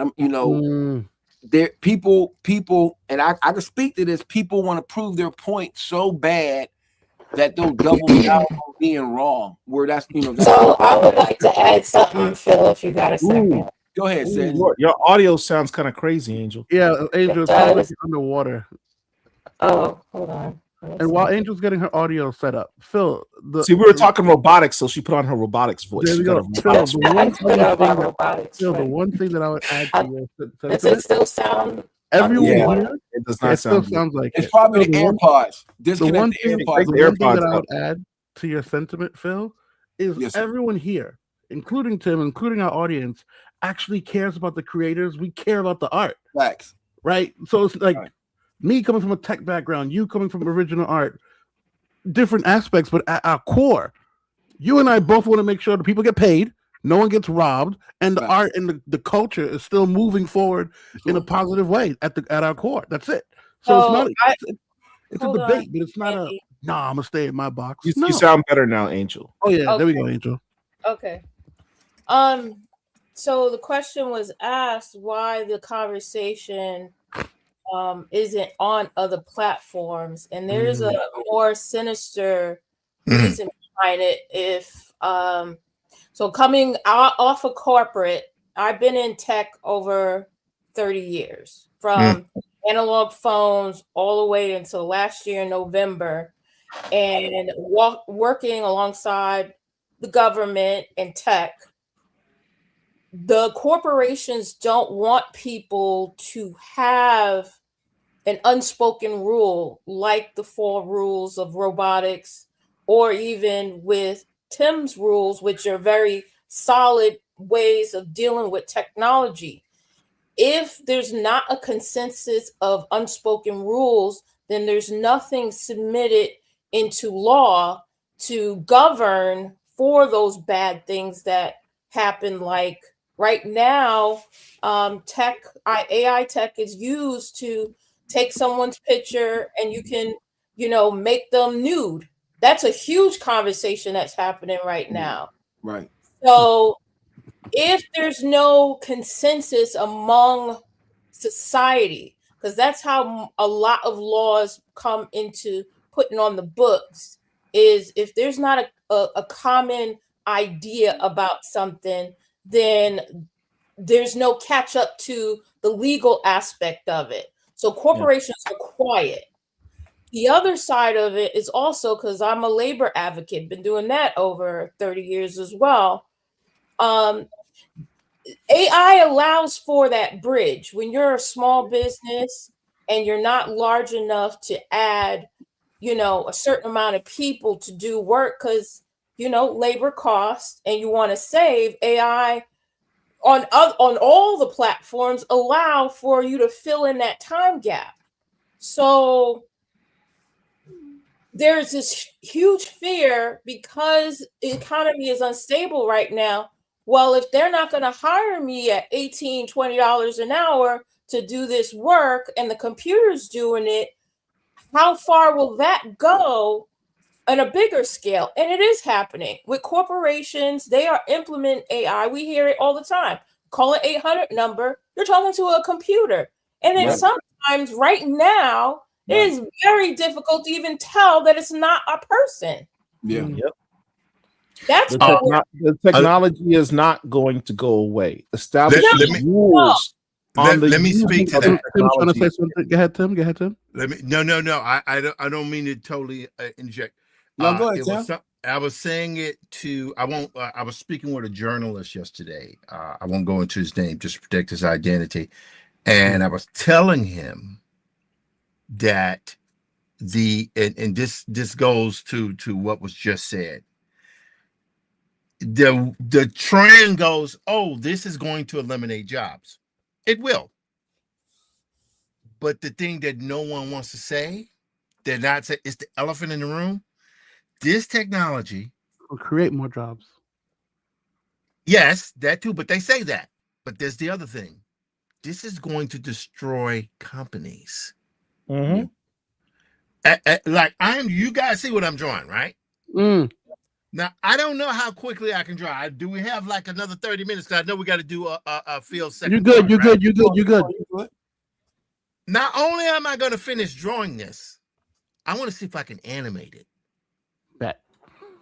So keep going. If I can animate this, why do I need Disney? Well, hold on here, because Oracle said something that I was keeping in my back pocket. But we are the Black Comic Lords. We don't hold no goddamn punches. You already heard me talk about the Matina box. I don't care. It is what it is. I don't care. If you don't know who Frances Matina is, Google it. But one thing that Oracle said, where she's at, and if you don't know, I call Angel Oracle. Get used to it. One thing that Oracle alluded to that's absolutely prevalent, and it's a negative thing. It's absolutely prevalent. The reason, at least, and this is my take, I've spoken to people behind the scenes, and they are of the same sentiment. The bigger companies, and this is only related towards comic books, they're not saying nothing because they're like, yo, respectfully, why would I pay Dennis Cowan, who is go ahead. He's my Michael Jordan. Why the hell would I pay Dennis Cowan X amount of money when I can do one of two things? I can get a rookie kid and take his art and say, okay, that's nice. Prompt the bitch. Make it look like Dennis Cowan-ish. And then the true thing, so this is also the crazy part. Remember, we got all these people who passed away, the Matt Bakers, the Stan Lees, all these amazing art that's gone, that they own. What do you think they're going to do with all these things? What do you think they're going to do with it? They're just going to sit there in the archive? Nah. They're going to AI it up to the utmost degree, which is why. That's not even the most insidious part. I will tell you the most insidious part. Which is why I will tell you the most insidious part. Which is why Tim's rules actually, if you think about it, Tim's rules actually protect us to a degree because it makes sure that it gives the AI guidelines, if you will, where it's like, don't do this, don't do that. Because the big companies are literally sitting back waiting for the fallout because what they want to do is say, okay, Matt Baker, thank you very much. Yeah. Static, thank you very much. Make me a cover. Boom. Because you know what happens? Here's the sucky part. Here's the sucky part. As much as we complain, as much as we bitch and moan about A, B, C, we are going to buy the goddamn covers anyway. Here's the insidious part. Because one of the things people will say was, well, you know, AI can't be as creative as a human brain. The AI can simply take information that it's borrowed from somewhere else and just regurgitate it. It can take an amalgam of information from different sources, but in essence, it can't think and be creative, so to speak.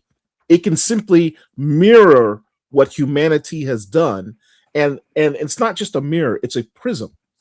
So talk about that. Based on the different angles, it's seemingly showing you something new, but it's simply just reflecting humanity from different perspectives.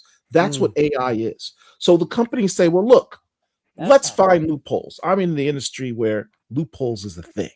Lawyer So man. let me tell you the loophole. Okay, let me think. AI can't create a new. I want a new character that's going to sell well for my publishing company. But AI can't create a new character. It can simply do a prism of all these other characters. So this is what I'm going to do. I'm going to hire this kid who's in art school, and I'm going to say, hey, sign this contract. I'm going to pay you $2,000. Well, that's a lot of money.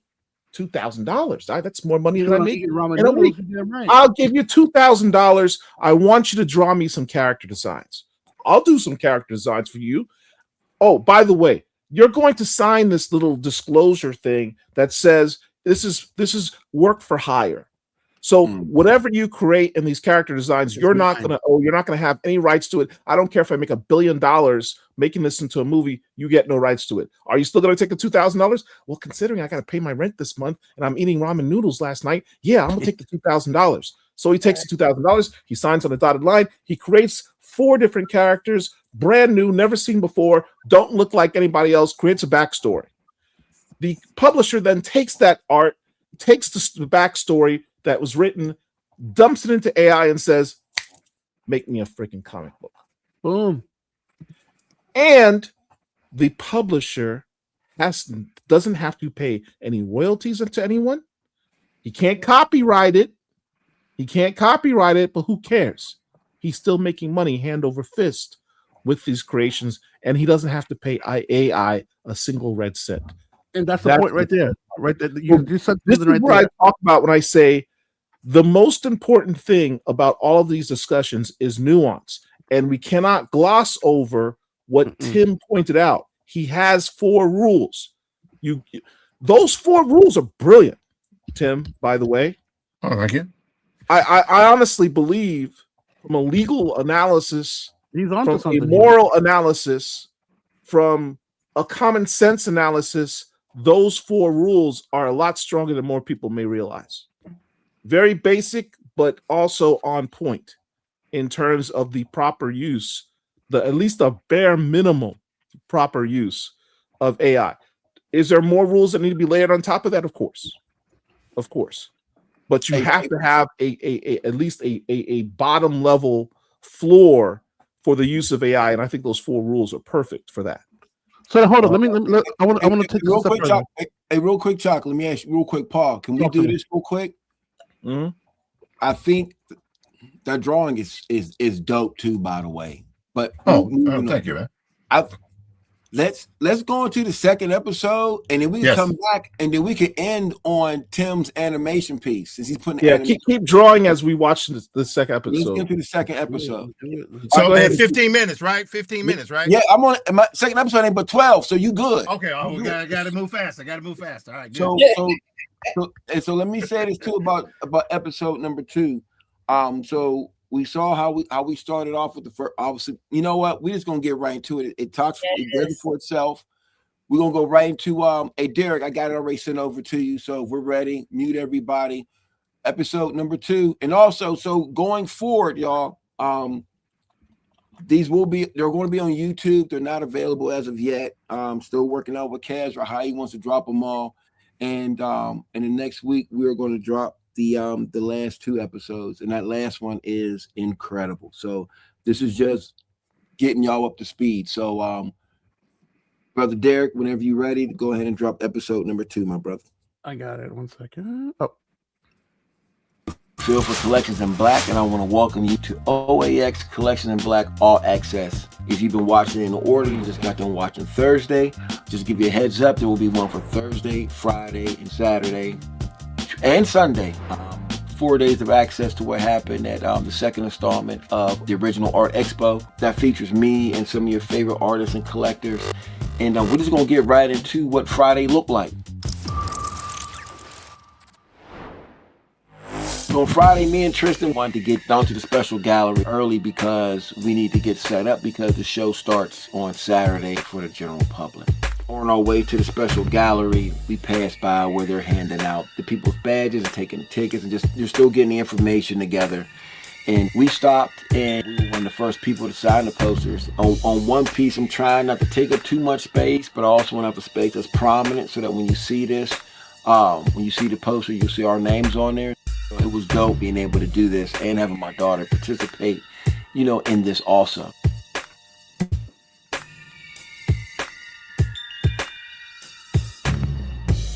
It would be wrong for me not to mention Brother Kazra. I just see the way Kazra moves in certain spaces and make things happen. It's kind of dope to witness, even watching him talking to the guys in security about, what needs to happen and what shouldn't happen. To see the way he interacts with people is something special. We call them special galleries. So the one that we were just at all the way far, that one and this one are the 2 special galleries. So no one should be walking out with art? No one should be walking out with anything here unless it's one of the people that owns it. Okay. And if they do that, they deserve what happens to them. The special galleries, there's only 2 special galleries. This one and that original long room that we were in, those are basically, let's just call them museum-style presentations of art. They're not for sale. They're not meant for any of that. No one should be touching the art. No one should put their nose up to it. And then how about the pictures? How in that policy, pictures, people taking pictures? Oh, please, let them do what they want. Okay. Oh, yeah, please, thank you. All right. They can dust the frames if they want. I make my way back up to my room because I had to grab some of the artwork that I needed for the special gallery. And then I also was supposed to meet Sanford Green in a little while. So I make my way back up to my room, grab the artwork, come back downstairs, meet with Sanford Green. He hands over all the pages to Bitterroot #1. And all I can say is that it's amazing to see that artwork in person.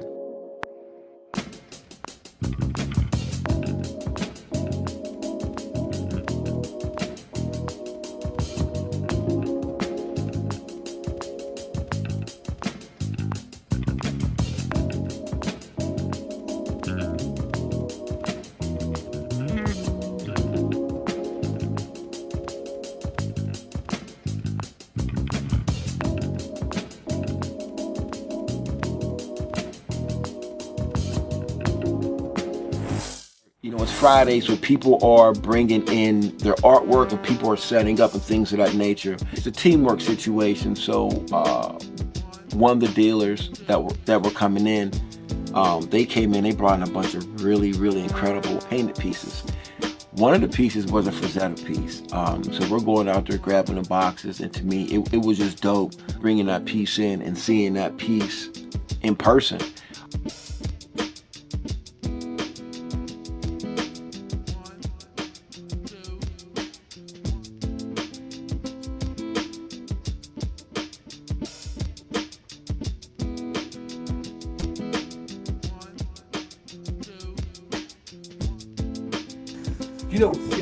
You would know which Rosetta piece it is, though, correct?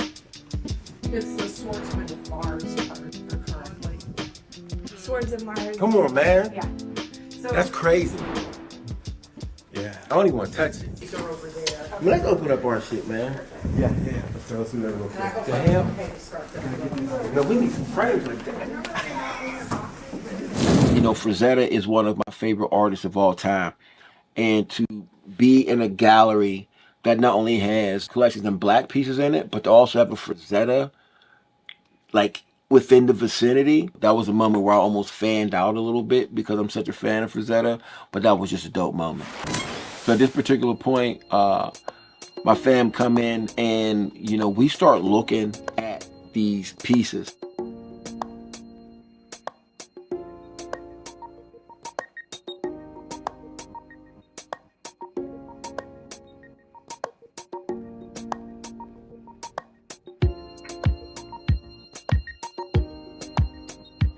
Okay.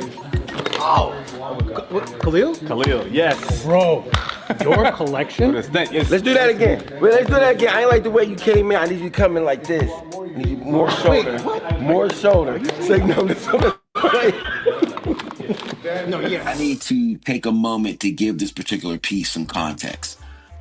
What you're seeing right now is the moment in which Khalil and Otis actually chopped it up for the first time. Both of these brothers knew about each other, but what you're seeing right now is both of these guys giving each other props for their particular collections. Both of these guys are master collectors, in my opinion. And both of these guys played such a big part in Collections in Black by having pieces both in the Pittsburgh edition at the August Wilson Center, and they both contributed major pieces to Collections in Black in OAX. And on top of that, I consider both of these guys my brothers. So what you're seeing right now is history being made. You have an eye for it, man. Seriously. Yeah, you know how they say, oh, nice. Nice. You know how they He took that from you, right? Yes, sir. Yes, you did. Yes. We start looking at some of these Sanford Green pieces, man. And let me tell you something. We kind of, you know, we stopped for a while and we just studied them because they were so dope. And it was just incredible to see. So we sat there and we took our time and went through these piece by piece just to be able to appreciate these pieces in this format was just a really dope experience. I love the perspective because it looks like, turn on my back, like, to me, and this is just me. Is the bird looking inside of the window? I was just about to say, like, because what you do is, like, you see that bird right there. Boom, that's that bird. You know what I'm saying? And then you go here, you go here, and you go here. And what, for me, what it does is it puts my vision on the bird, and I'm 100%. flying. So And it's I'm almost like a bird's eye view almost. bird's eye view. Yeah. Or exactly. Exactly. Right. Thank you. Right. Exactly. And sometimes, this page, see, look at Well, this. his expression, the expressions are crazy, right? Right. I mean, yeah, everyone's. Yeah. The panel layout and the emotional tone of it. Oh, wow. Yeah. Did you see that? Yeah, I did. Did you see that? So let's get to it. Okay, this is dope. Okay, let's get to what we want to see. I need a Klan commission. I need a Black Panther Klan commission. Oh, I need Storm lightening up a Klan. Oh, was that hard, Otis? Pause. That was aggressive. That was aggressive. And I only do that because that's what Phil does. So Pause with that too. That was crazy too. They even say it like that. About emotion, like, look at this. Like, he has the fear. Like, if you look at their eyes, intent, evil intent, evil intent, evil intent, evil intent, fear. Looks at the thing because he's looking at the noose. Yep. Evil intent, fear. What's going surprise and then boom, boom, boom, holy boom. Like, I mean, this. You know what makes it crazy with that too? Because you were talking about the evil intent and the fear. Let's address the elephant in the room real quick.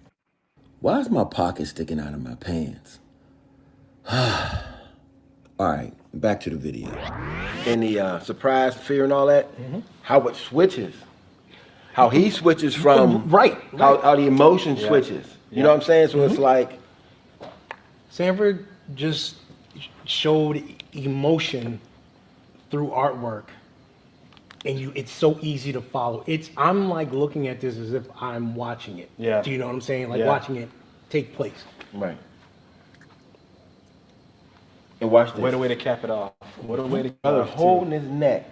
Right. Yeah. He's holding his neck because he's like, man, I still got this, John. This thing ain't crunched up. Yeah. This thing ain't.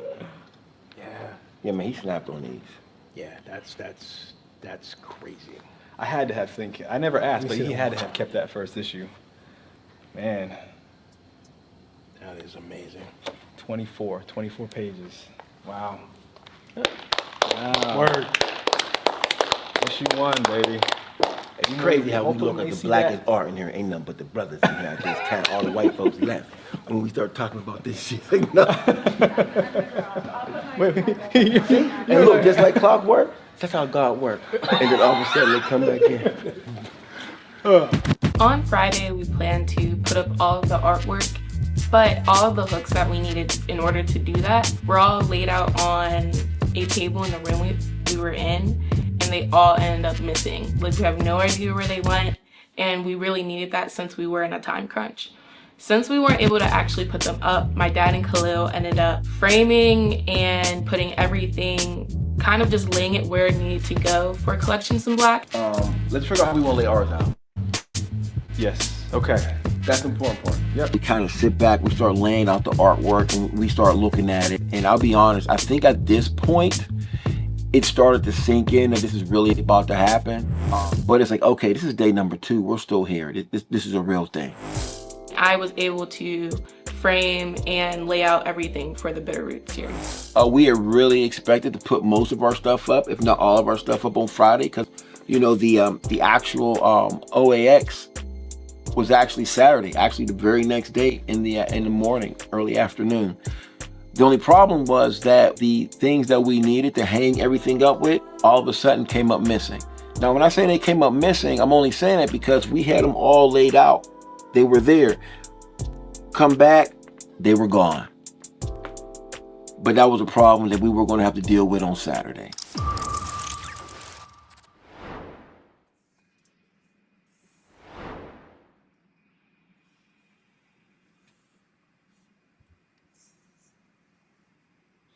There is a very important part that was left out. Dude. Of that section at the end. What happened? What did I leave out? Okay. Your daughter Tristan, who's one of my favorite of your children. Right. She mentioned that you guys ran out of clips. Mm-hmm. So you went ahead and you put the art in the frames while you waited. What were you waiting for? That's day 3. You're trying to give things away. I'm not going to front. First, come on, Paul. All right. I'm not going to say anything. I'll watch episode 3, and if the scene is not in there, Right. Before we get into that, so I don't care about Phil's pockets. There was that we're gonna get to the AI. Although when he said that, then the pockets became completely distracted. Yeah, listen. So guys, for those that can't see, there is a back room in the production hall, and I lost my shit because while Phil was flipping through some stuff, I'm like, whoa, it's me watching it. I'm like, I literally timestamped it so I can go back and watch it. I said that's either a Brian Still Free storm or an Uko Smith storm. That's Brian. Dude, I was like, what is that? What is that? Whoa. Oh yeah. I said There was also Olivia Coppell storm in there. I said no. Phil know what I was talking about. There was a storm. And I was like, listen, man, we didn't even get into the art that's in there. So it was, so the thing that was important about that particular clip, I mean, it's just a lot of times when you see these people do these, we're gonna go back and we're gonna show a sizzle reel of what happens. They never really show what happens. They didn't show the little pieces. My whole thing was I wanted to show from the beginning to the end, and the beginning started in Pittsburgh at the August Wilson Center. I want to start from the beginning to how we got there. And Kaz was just called. Hold on. Breaking news. About Paul running out for the supplies and that. He'll get taken care of. But but the thing is that what I really wanted to show is when you get to the end of the series that the art was just something to get us all to get together. My whole thing is, if you watch, I want people to see the brotherhood that is created from this, like in the respect when you see Otis and you see Khalil meet for the first time, and the fact that they respect each other, they've heard from each other, and the fact that I was actually able to capture them actually speaking to each other for the first time is just a dope moment. And the thing is that throughout the series, yes, there's incredible art. Yes, there's this. There's moments that are caught on camera because we had the camera just rolling the entire. We had both cameras rolling. And shout out to my daughter Tristan, who was actually holding it down for a lot of those particular shots with the gimbal. OAX, y'all, is in 2 weeks. I believe it's in 2 weeks. If you have not got your tickets yet, you need to get it. You need to be part of this experience. I'm telling you, there's absolutely nothing like it. I just had one of my guys just text me now because he's actually doing a piece, and he's like, "Yo, I'm watching this in the background. There's no way I'm missing this," and he's on his way up. If you've seen my man Sebas Let's original art collection, is almost unmatched. He hit me up talking about he's going. So there are a lot of people who are getting ready to make their way, and it's going to be their first time. It's going to be a lot of people who have never gone to something like this. So for people watching, get your coins together, come out to the Original Art Expo, man. It is a great time. You will not be disappointed, whether you buy anything or not. It absolutely looked great, and I think you spoke about it, and I was like, no, don't talk about it yet. But it literally looked like, okay, screw that. It literally looked like a bunch of niggas having fun and literally just enjoying themselves over some high quality art. Well, that's us. So there's not a lot of us there, but that is about to change. And the thing about Collections in Black was that what was dope was that the level of pieces that we had. Like I had the oldest known Black Panther piece in existence at OAX. But that's for a whole nother episode. We'll get into that later. Tim, how you doing? Tim, you're right. Yes, I'm fine. I can keep working. It's just, I don't want to stress you guys out. No, take your time, bro. Take your time. Take your time. By all means. And Tim, can you just do me a favor, please, if you don't mind sharing?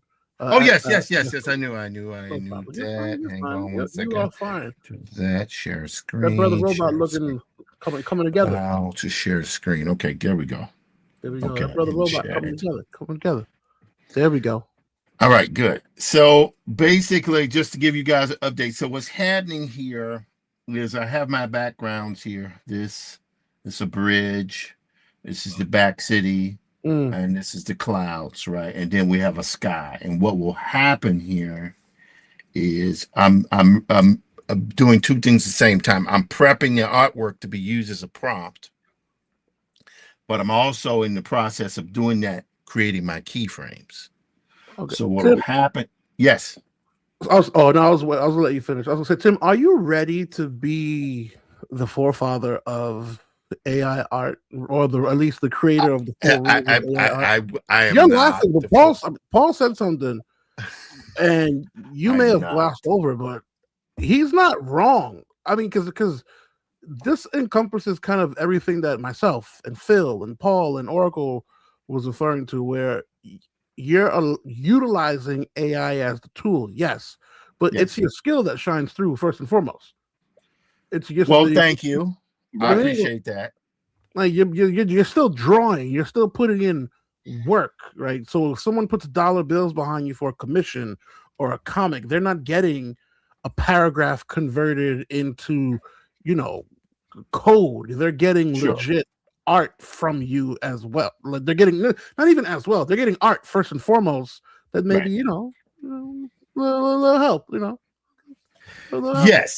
Yes, it is that thing. You still have to draw. That, at least for me, you still have to draw. I have zero interest. It's like these are breakdowns for my the project I'm doing for University of Georgia Press, right? And in this, I still have to do breakdowns. There's no escape from the work. It's just nobody cares how I feel. Nobody cares. You still got to draw. Yeah. All right. Anyway, back to this. Y'all keep talking. Y'all. You guys.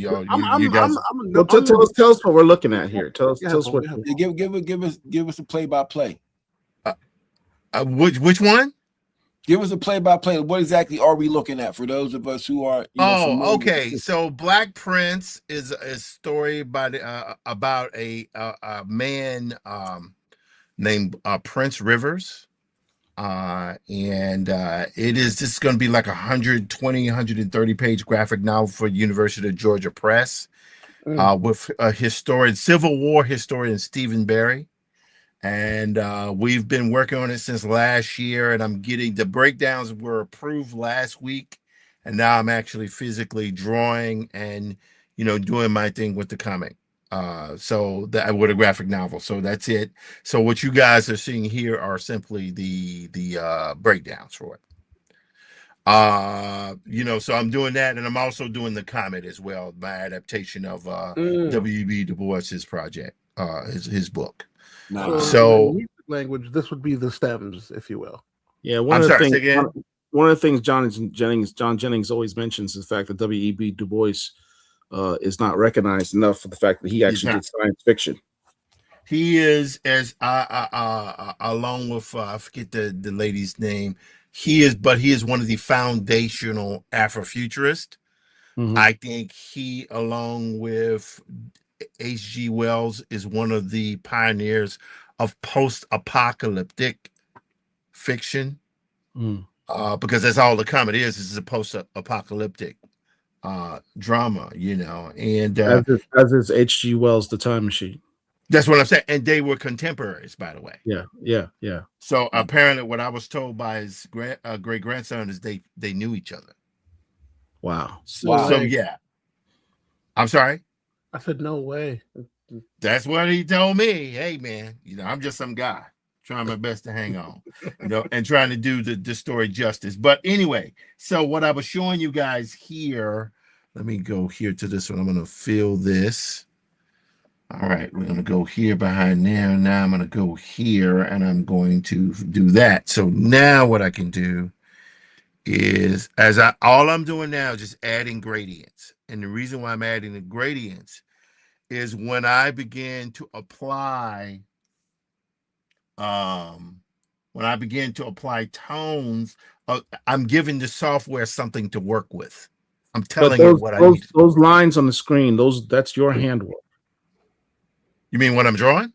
No, yeah. What we have on the screen, right? I know you just put the gray layer on it, but before that, so just in case someone goes like, oh man, I don't know if he did that. So let's just do it. Let's go here. Right. So y'all can see I'm physically drawing. In the classic style, blue pen. If you've ever taken an art class, you know that how he's breaking this down with the bubbles for the joints and stuff like that. That's classic art rendering. What's interesting is that this is not necessary, blue line, but for some reason my brain, you old school, I'm working. That's all right. You can say it. Well, it just, for some reason, it just, when I'm working with the blue line, it just does something and it locks me in. Keeps you grounded. Right. So what I'm doing here, and so I'll just speed through that so I can get back to drawing here. So essentially what's happening here, this will be keyframes. Right? Whoops. Sorry about that. Didn't mean to do that. Meant to grab that. This there. There we go. So this will be when I turn the city and stuff on, that'll be this here. Let's Command D. That'll be this.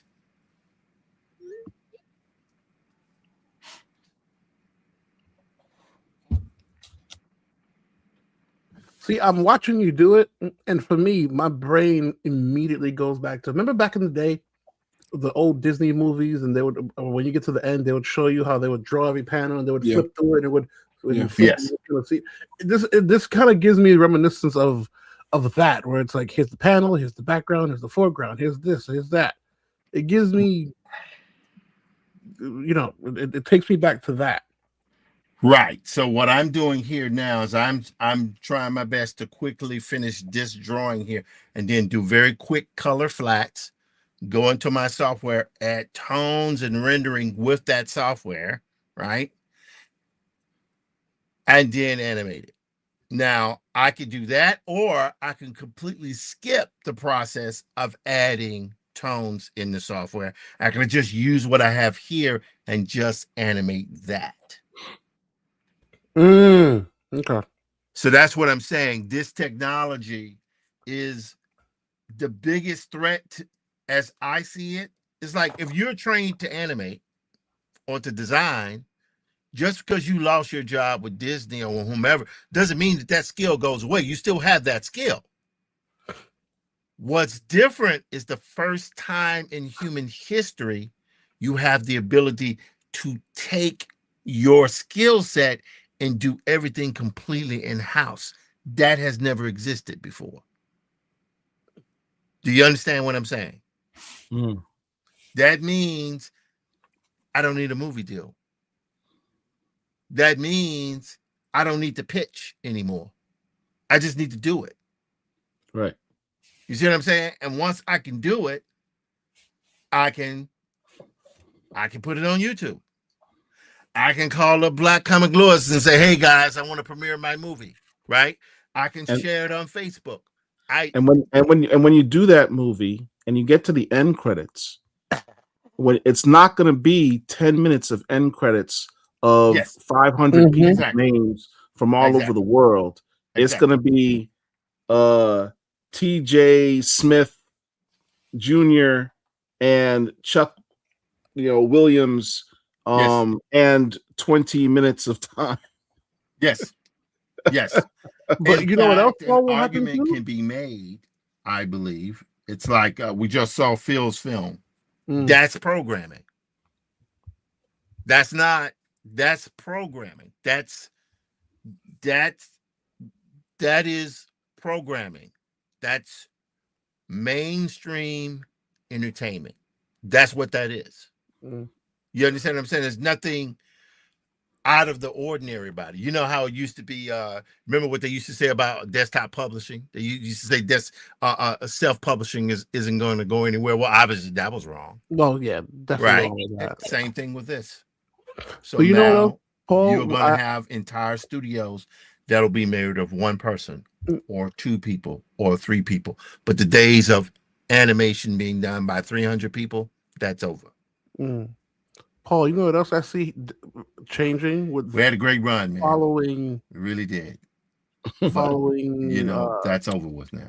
Tim's rules. You know how any other questions you guys have while I'm working on this? Uh-oh. More than happy to answer. I don't think he can hear you.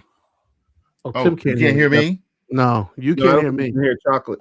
It's okay. But no, I was going to say, I think what's different will be, instead of it saying created by AI, I can actually see another title that says assisted by AI, if you will. Yeah, I agree with you. But the thing is, you have to have laws saying that that's necessary. It's required. And one of the things that now you got me calling her Oracle. One of the things that Oracle mentioned is that if you notice, the government could have jumped on AI years ago. Right? They could have started to write rules and laws. Companies, corporations could have lobbied the government. You need to do laws to protect our IPs and protect our creators. But they didn't do that. Nope. They chose not to do that. They're still choosing not to do that. Correct. We have these debates all the time. We're just a YouTube channel and we're having this debate. You think they can't have these debates in corporate America or in the halls of Washington, D.C.? But they They have could. these They debates, so choose Paul. not They to. just have the inverse effect. And this is what I mean. Everyone here, from Oracle to Phil to Tim, You know, Geary, we guys, you care know, I think, about the at art. least We from my care about the perspective, community. you know, They care about their bottom line in their pocket. what do you want me to say, fellas? It's, you know, that's where we are. It's not going away. My job, your job, is to continue to have intelligent conversation as best we can, knowing that we may not resolve the matter completely, and that's really all it is. All I feel I will sit here and say is that for the first time in my career, I have been able to produce something there we go that wouldn't kill me. You know what I mean? Yeah. That's important stuff to me, because I don't want to die. I don't want to die. I want to live. You know what I mean? Yes, everybody has to go sometime. I get all that, but what in the world? You know what I'm saying? Must the technology be so arcane that to produce work means sacrificing your body? That's like the whole adage of if you're an artist, you have to starve. It's like, yeah, that's something that people say, but obviously it's not. Why would you want to starve? Why would you starve? You know the one thing, Tim and anyway, Phil, that I do see- what I'm working on here now. I don't think he can hear you. I don't think you can hear me. But You you can't know hear the me? one thing, the one thing I do see, and maybe it's because I'm surrounded by people like Phil and my You're talking to me? mentors, Oh, you're talking to somebody else. Sir Darius and a couple others. I do see this happening, and especially in the Bulletproof, and when we have these chats in the store, in the shop. AI being present inadvertently. You can hear me or no? Yeah, we No, can I hear hear you, you. but you I can't can hear hear Randy. Oh, okay. Who the hell is Randy? You, Lord Chocolate, your alias. Thank Sorry. you. Don't disrespect me. AI. No. He's AI. Yeah, but no, seriously. I see this now, where AI being prevalent has actually cast a higher interest in original art. Like people actually, and I say I don't want to make it sound like people actually care. Like, no, of course people care. I mean, OAX and Keith Williams literally schooling me and going to con, with 3 portfolios, and I'm sitting there like, dude, there's nothing on your table. He's like, Youngblood, this is X, this is X. But people, and then when I say people, let me put the nuance to it. The younger generation, right? So the individuals such as myself who are coming in who necessarily didn't really look at older art, or not. I don't want to say older art, at original art. Who kind of our ceiling were yellow label CGCs, right? That was our ceiling, right? Original art was always sort of that's for collectors. That's for the older generation. No, and I say that because that's what we thought at the time. Whether it's true or not, it's what we thought. But now I'm sitting here like, yo, I need original static. I need an original hardware. I need an original piece. That is now prevalent because of AI. I never had this thought or inkling before, but it's like, if AI is going to be here, let me get some original art in my joint. Let me get some goodies. Let me get some heat. All right. So we lost Tim for a second, but Tim's he is back. back. Tim's Yeah, back. I was rebooting because I couldn't hear you guys. Can you hear me now, Tim? Yes, All right. yes. Phil, do you have a third episode to share with us? Oh, that's not, y'all can't get the third one yet. Come on, man. I told Cashman, man, I'm trying to hold out on some of these, man, for the sake of the OAX is in 2 weeks, man. You can't drop the third episode. You know what? I can't. You know what? Hold on. Give me one. You know what? I will share with you something though. Here we go. Let me see. Do you need my address so you can send that still freeze art? Yeah, that's dude. Let me see something. Still freeze art looks fire. Oh, maybe I'll drop this. By you the way, know boys and what? girls, while we are here moving and grooving, we appreciate every single one of you guys for rocking in and locking in with the Black Comic Lords. Make sure you like, subscribe, follow. We are on all your major platforms. We on YouTube, we on Facebook, we on Instagram, and yeah, baby, we are also on Twitch, streaming live on YouTube, Facebook, and Twitch simulcast. So make sure you subscribe, you follow, you like, you bookmark, you share. Wherever medium you want to watch us at, you can watch us at. And then, of course, on YouTube, we have the long form, traditional view, and then we got that iPhone or that phone view as well. So make sure you tap in, make sure you hop on in, and we're going to continue to bring you great content such as this, baby. Let's go. Hey, Paul. Yes, sir. So I'm the OAX Sizzler that I did. It's only like 2 minutes, but I want you to watch it because it actually gives you the whole spirit of it, not the Collection of Black spirit. My fault. I'm gonna bring it back. I'll bring it back. All right.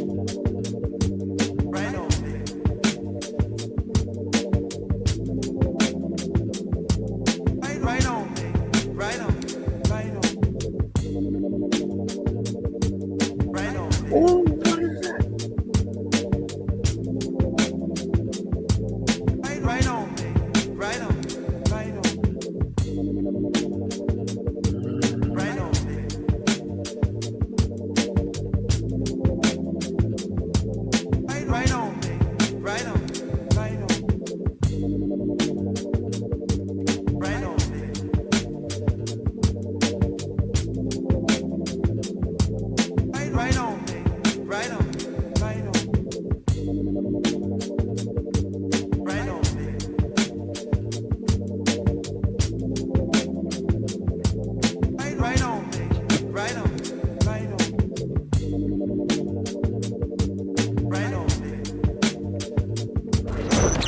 What does OAX stand for?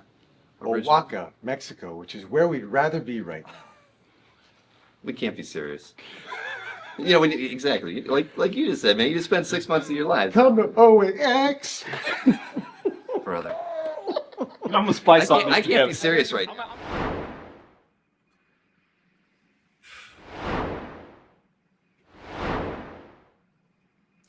I can't. Yeah, man. Listen, man. That was dope, and the best part is that 2 minute clip still doesn't do it justice. No, I'm so upset. I'm so upset. Let me ask you a question. Phil. Do you have, and I think I know the answer, but I don't want to ruin it. Do you have a video of the meeting? Wakanda Forever. Yep. No. Yeah, that's episode 4. So Paul, I'm gonna give you a secret, Paul. I'm gonna tell Paul something. So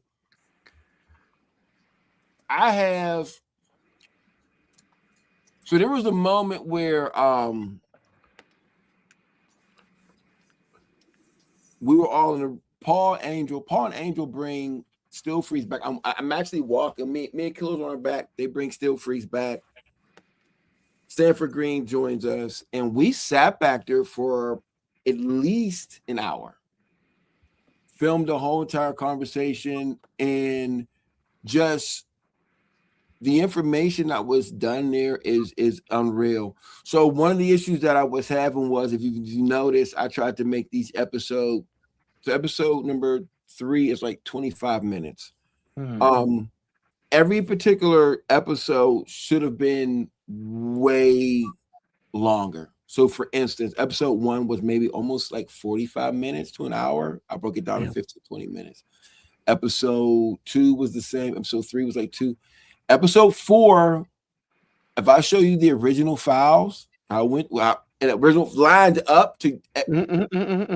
I'm not talking about the extras because you always want extra, whatever. But I mean, footage that I could have used was 2.5 to 3 hours long for episode 4, and I broke it down. I broke it down to an hour. Episode 4 is a whole hour. Episode 4 is. Wait! I love the story so much. Tim, has Paul and Phil, have they shared this mother effing amazing story with you? No, you don't know what I'm referring to. Please before we go, we cannot let you know how when the elders find something good and they calling everybody, they're talking about, oh, girl, you got to try this catfish. Please, someone tell him about what transpired about the event. That's what I've officially called it. The event. Literally. Oh my God. Please, Paul, Phil, one of y'all, because I will. I will. Let me ask a question first. Yes. Tim Fielder, what are you doing on February 22nd through the 22nd, 20th through the 22nd? Let me check my calendar here. The show ends on the 25th. The hip hop exhibit, Digital Twins, ends on the 25th.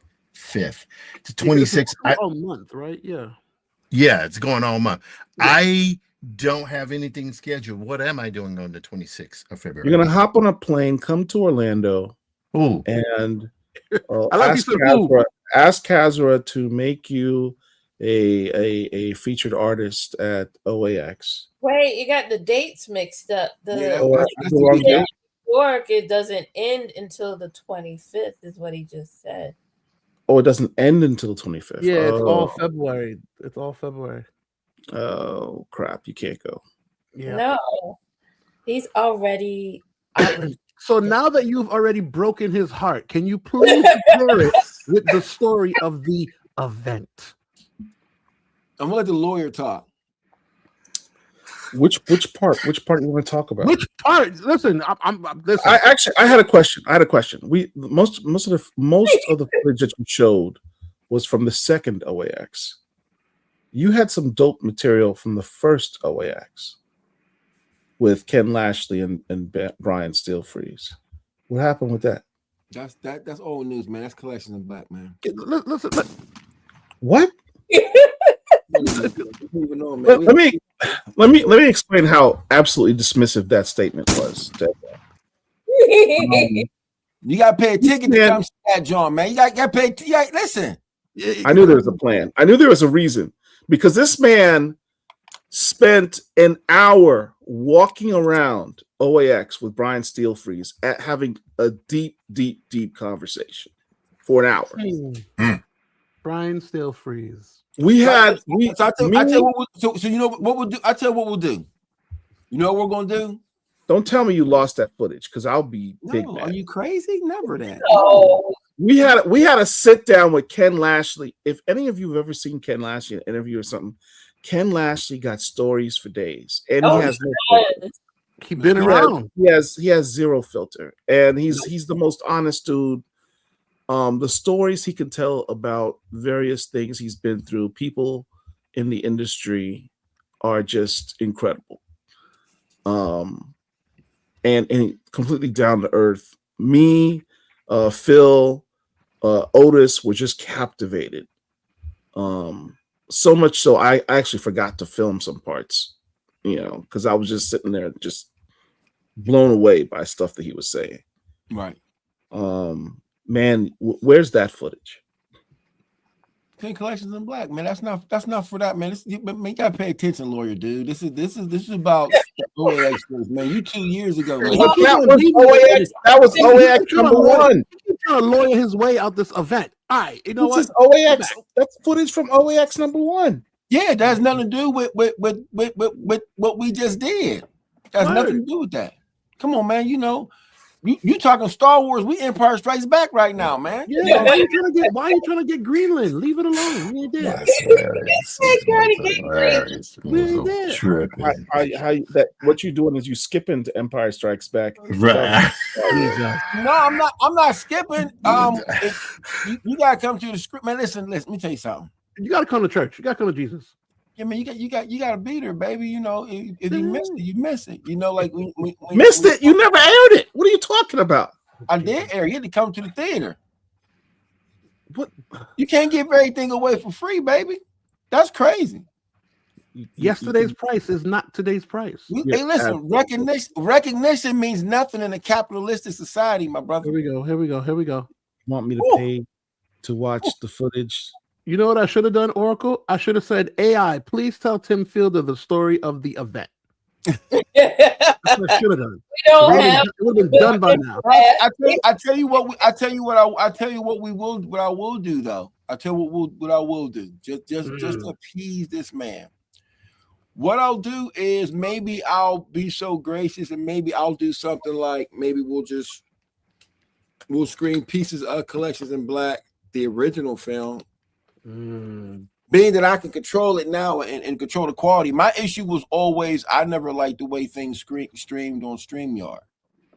So now that I can see that we can do it and I can control it, then I'm like, all right.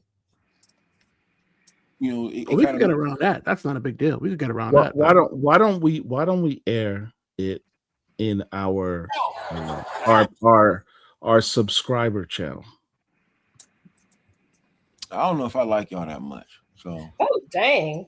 Why is it y'all? You know what? It's Black History Month. So let me think about it, man. What would Ida B. Wells do? Ida B. Wells would say, "Hey, I'm a Black comic lord, and it's not y'all, it's we, and I'm going to air this for us." I don't know who the hell Ida B. Wells is, but Ida B. Wells would not say that shit. So, See, we need AI to fact check these things. See? why? Hey, listen. Hey, I got something else for you. Ready? I got one more thing for you. You ready? Yeah, if this ain't the event, I'm not playing it. You want to? Okay. You can't do an appetizer and an entree with no dessert, man. Come on. No. Listen, we're not just gonna let Paul lawyer his way out the event. Okay, we're gonna talk about that later. One second though. Obviously, they're not telling the story. Hey, chocolate. Go ahead and drop. Here's a sneak peek to episode 4. Let's do it. I know. He's got the. He's gonna show you. Wait, he gonna show it to me. Oh, I gotta give you your Big Daddy cake. Yeah, he wants to make it a big presentation. I'm not gonna. I'm gonna let. Are you getting me? He wants to make it a big presentation, so it's like. I don't even want to look yet.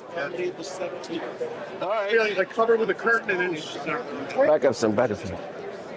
I need for let me see. Yeah, ooh.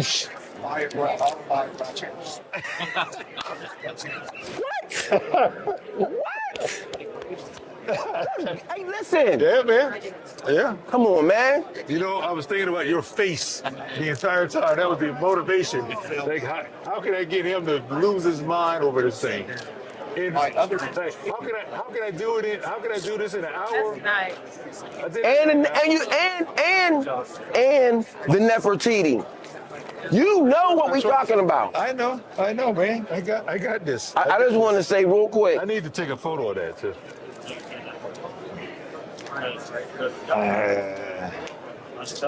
Big Daddy Kane is my favorite hip hop artist of all time. And the fact that I got Sanford Green to do me a BDK is crazy. I'm about to send this to his DJ, man, so he can see this. That's my man Skaz, is my homie. Okay. He's in North Carolina too. Okay. Yeah, I know. Kane's in North Carolina. He's in like Raleigh or something like that. For sure. So you want Skaz to take a picture of it? Yeah. Thank you for it.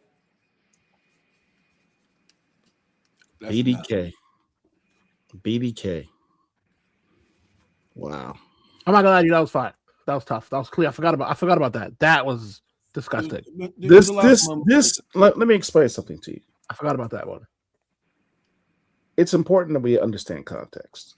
We're Black comic lords. We talk about comic books all day, but we talk about collecting, we talk about reading, enjoying comics.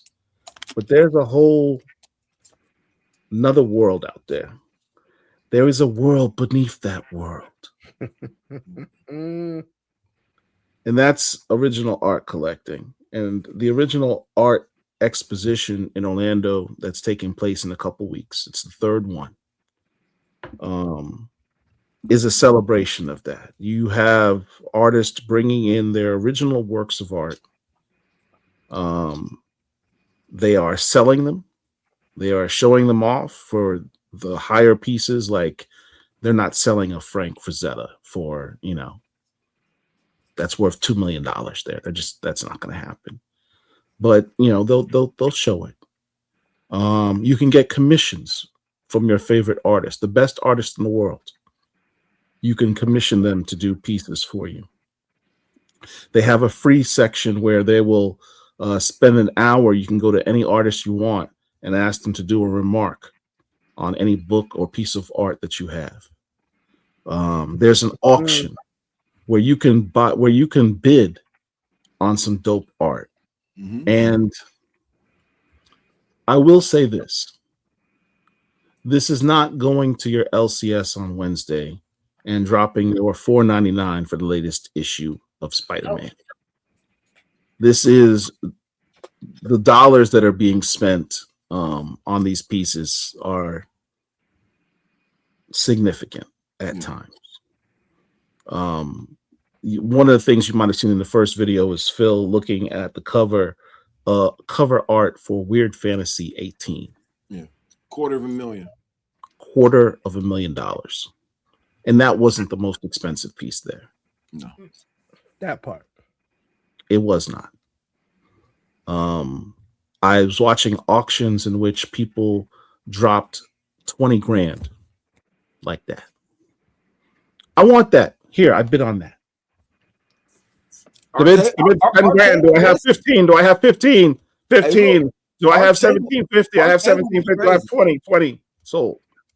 Our table was crazy too. Mate, they was just, remember, I don't know who, it was me. For our table was the heavy hitters. It was me, it was you, Xavier from Heritage, Omar, Khalil. How about Omar? And then there was two, I don't know who the other, there were two dudes I wasn't sure who they were, but I know them dudes was buying everything. They was not playing no games. Yeah, they had money. It was we was at the money table. It's a different experience. It's not a con. It's not a con. You want to call it a con because it's comic books. It's not a con. Right. It's an exposition. There's a difference. It's a different vibe. Facts. Con, there's lights, there's colors, there's sound. Particularly, you go to these mega cons and New York Comic Con, San Diego Comic Con, and it's busy and people are bumping into each other and it's loud and people are wearing masks. Exposition, it's a different vibe. It's chill. It's you're not bumping into people. People aren't moving fast. You're moving fast, you're missing out on looking at this art. Excuse me. Can I share my screen while I'm doing this? Oh, please, whatever you're ready. Share your screen. Okay. All right. So I'm probably down to the last 5 or 10 minutes of this. And you guys Bet. All right. All right, you guys see this? I got you. Okay, so right now what we have are 2 keyframes. We have this one. Wait, there we go.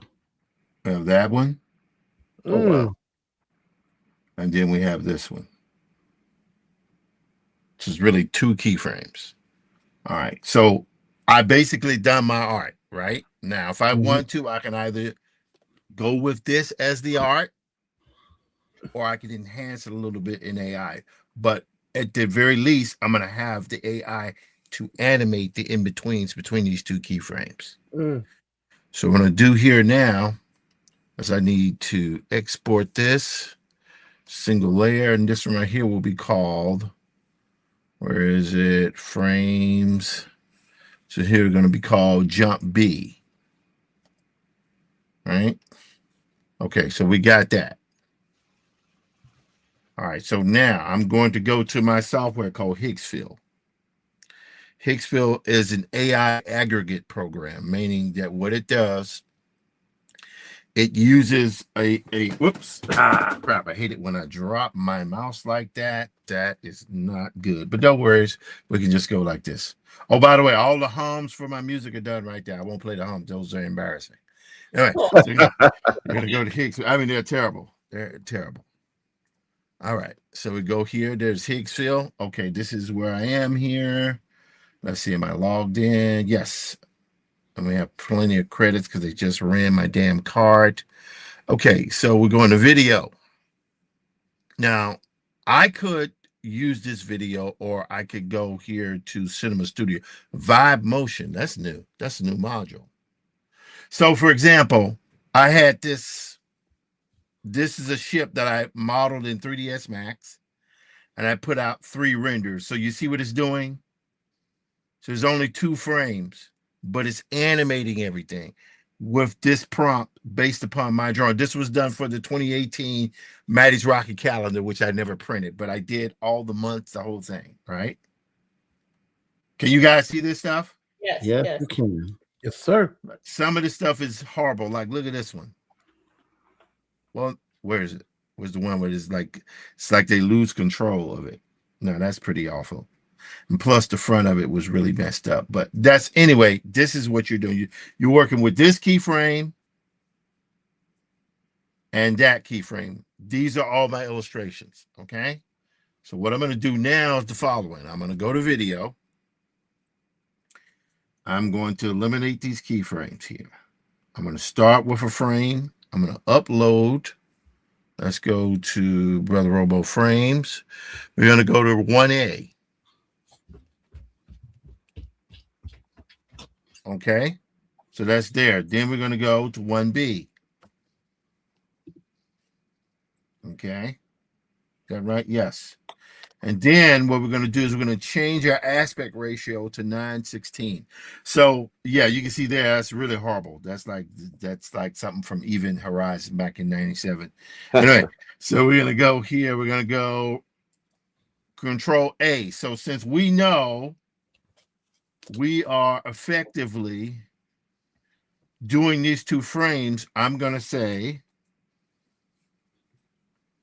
a giant robot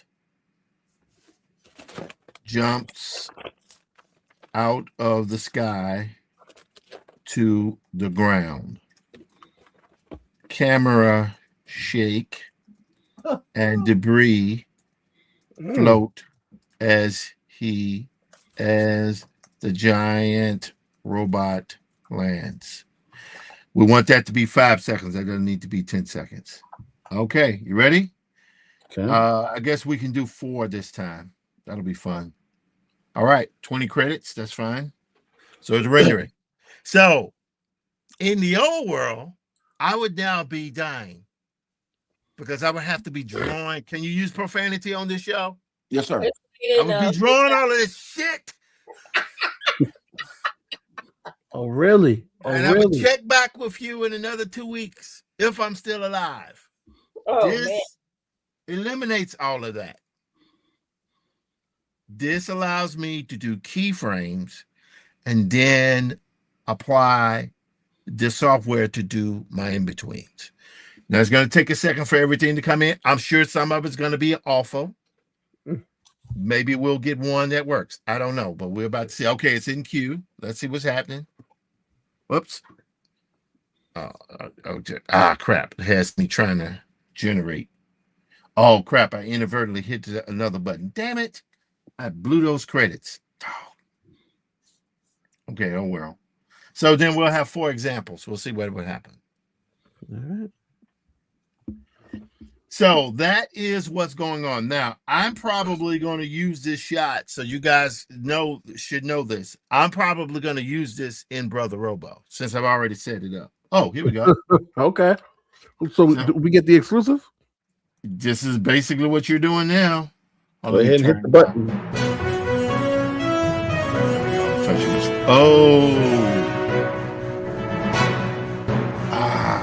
Close. Look at that. You all see that? Oh yeah. Whoa. That's crap. See, the thing is, I need him to hold his position. So you gave AI the prompt of what you wanted it to do, and then you gave the art first. You gave the art reference is point my for art. prompt. Right. Art is my prompt. Okay. I then offered clarity in terms of the motion. So it's not doing quite what I wanted to do. But let's see what this right here looks like. Come on, baby. Oh, see, come on, hand. Why didn't that go down? God, doggone it. Sometimes they got to give us 3 keyframes, man. 2 keyframes is not enough. Anyway, let's go here.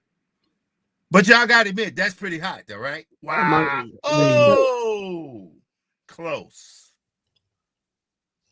Now, the distinction between you doing that and me doing that is I would just go to AI and say, make a big, giant freaking robot jump off a building and then just wait for whatever happens. Oh, you see what's happened? It landed on the bridge and Then then it came up. down. Interesting. So let me say something. Go back to that one. Go back down to that one. Which one? The left? The one to the left? I like when here's the thing. Now, this is when we bring things into context. Okay. So for me, it's like when I see something like this, Okay. I may be a person. I could be a traditionalist and a purist, and I'm more into drawing every 24 frames, whatever. But I can also, when I see the process of how you did it, for one, you drew the backgrounds, you drew the building, you did the characters, and you did all. So it's so for me. So like when I look at something like this, I still feel like, okay, it is the AI part is a tool, it's doing the actual animation, but this is still all of your particular drawing. This is your drawing. And that to me is a difference. Is it still a slippery slope? Of course it is. Yes. We're not debating Yes. that still. But when I see this, first of all, I can't draw like that. The average person usually can't draw like this. So I also feel like you know, I'm looking at this and like I'm like, oh, this is dope. Like I can appreciate this is for what it is. Well, I still have the other argument, yes, but when I sit back and I see what you did with it, it's just totally different. So I do have respect for that because I do, you know, the work that was put into doing that. It's a totally different argument than what I have for some of these other people. Oh, look at that one. Did y'all see that one? Yeah, That's it. Whoa. Yeah, that's cool. Yeah, that's dope. Damn. The impact on that was good too. Oh my He's God. put it in the bridge awesome. though. I see it. I like how you added that. The camera shake. The camera shake thing was a good touch. So now, so here's the thing. I hear what you're saying, Phil. There's only one thing I would change. What's that? I did my keyframes in the art. Okay. This is doing my in-betweens. Okay. You see what I'm saying? Yeah, for sure. Oh, that one. That's the one. That's the one. Oh. Yeah, because it doesn't land on the bridge. It goes straight to the ground. That's the one. It lands straight on the ground and then boom. That is ridiculous. So you I love the fact that the Black Comic Lords is able to help you create this animated scene. Well, you know, I mean, Tim already said that we're all going to be put as, you know, junior editors. But see, here's the thing. You're joking, but what this actually proved to me, because I didn't know if I could do it in time. Yeah. That's why I was hoping, does Phil have a part 3? You know, I can sure enough use another 15 minutes, but then it turns out we got it done. So I'll expect a special shout out to Black Comic Lords for their muse in the credits, because the credits are not going to be very long. It's not going to be 10 minutes with 500 people in the credits of your film. It's going to be written, directed, drawn, sound by Tim Fielder. That's it. Okay. Now, do y'all want me to show this last thing? Because I know I've had you guys on all night. I apologize for this. Oh, you gotta close it out for us, man. Okay, all right. So I'm gonna close it out, and then we can be done. Right. And let me say for the record, I know y'all do a lot of stuff. I have no problem with coming back on when the time is available. You guys, if I'm open, because I work in studio every day. If y'all want me to show up, I can zoom in however you want to do it. So even if you can't physically be in the gallery, I can zoom directly into you guys from the gallery. That's not a problem. Well, okay. Man, you did the oath, man. You said I'm Tim Fielder. You're part of the squad. You're part of the family. So okay. When you're ready to come back, you what you did this time. You hit us up. Hey, I got something I would like to drop. Can I come on the show? Okay, cool. All right, so we're gonna go to Nano Banana. Here's where it gets a little weird, but I find that it's interesting. So what we're gonna do here, we're going to import. We're gonna import. I think this one is the one we're gonna import. We're gonna upload that, and here's where things get weird. So let's say y'all saw the shots. Let's say if I wanted it, render this scene in the like a maquette.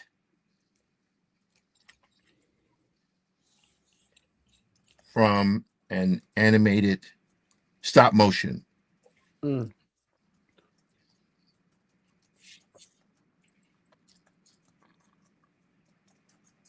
Right? What time of day, guys? Afternoon. Afternoon. Okay, here we go. I think I'll generate 4. Let's see what happens. This should be interesting. Oh, wow, we have Kling in this now. Kling 3 just came out yesterday. So this is an aggregate program. It has Nano Banana, it has Kling, it has Higgsville has its own renderer. It has Juan, it has a bunch of different generative AI applications that can do it. It could even do sound. You also have a utility in this that allows you to draw. So instead of me drawing outside in Photoshop or Clip Studio, you can actually draw in its own drawing program and it will render that. Does it is it how comparable is the drawing tool on this to like Procreate or something? I would imagine from what I've seen. I've not used it because I obviously use Clip Studio Paint and Photoshop, but I'm gonna test with it. But I assume even if it's just basic drawing, that's sufficient. Oh my God. This is right. Hey, this is taking liberties. Some of this stuff is like, no, that's not what I'm looking for, but it's fascinating to see. Yeah. Wow. So that's what I'm saying. It's like all of these things. I think the lighting is the most interesting thing in it. Like I would take the idea of a stop motion film and I would just kind of metallic robot and then have it rendered a specific way. I'll just show you guys this very quickly and then we can go. I'm going to go to my asset library and I'll just scroll through this so you guys can see how much work that I've been doing over the weeks here. That's from Brother Robo. You can see here I actually even tested it where I was animating. Okay, so that's what that is. But look at this shot here. So here is literally, that's a drawing. Where's my drawing here? This was my drawing, sort of like that. And what it did was it actually rotated the camera around those drawings from here to there. So it actually rotated my drawing, my 2D drawing. And then from there, you could actually animate this. It still got 6 fingers, but you understand what I'm saying. So these are the types of things that this is what's happening. Also, I know you guys love Infinitum, so I'm going to do this just for y'all because so y'all can see. I know y'all love Infinitum. I'm going to show this to you. Don't say I'd never done nothing for you. Where's the button, Randy? Come on, man. Hold on. I got people texting me. Hold on. All right. So the beginning of Infinitum begins where the Earth begins. Remember Hold on. Oh, okay. All right. Go ahead. Okay, so you all remember this shot, how Infinitum starts with right. So what I did was I took my illustration and had it rendered the illustration out realistically. So suddenly that becomes this. Damn, if that's not cinematic as hell. You see what I'm saying? Are we gonna get an Infinitum live action novel? What I'm doing is I am doing it as a movie. Nice. Yeah. I was about So, to for say. example, you remember the shot, this one here. You remember that one? Uh-huh. Yes. Right. So I had to take that shot and have it rendered like ultra photorealistic live action view of a pond of water, blah, blah, blah, blah, the whole thing, right? And some of it turned out okay, some of it not so much. So we're going to go here. Is that the one? No, that's not the one. Hang on. I got it here. I got it, guys. See, look at that. Oh my God, that's beautiful. I love that. So we got that one there, but let's see here. Where is my animation on this? Is that it? And I wish they would add the ability to be able to scroll left. But like I say, we are where we're. All right, so that's the illustration. You can even look and see how that's set up. That was done in Clip Studio Paint or Photoshop. I forget which one. But I did the animation. What I'll do is I'll go here. So hang on, guys. I'm going to go Infinitum movie.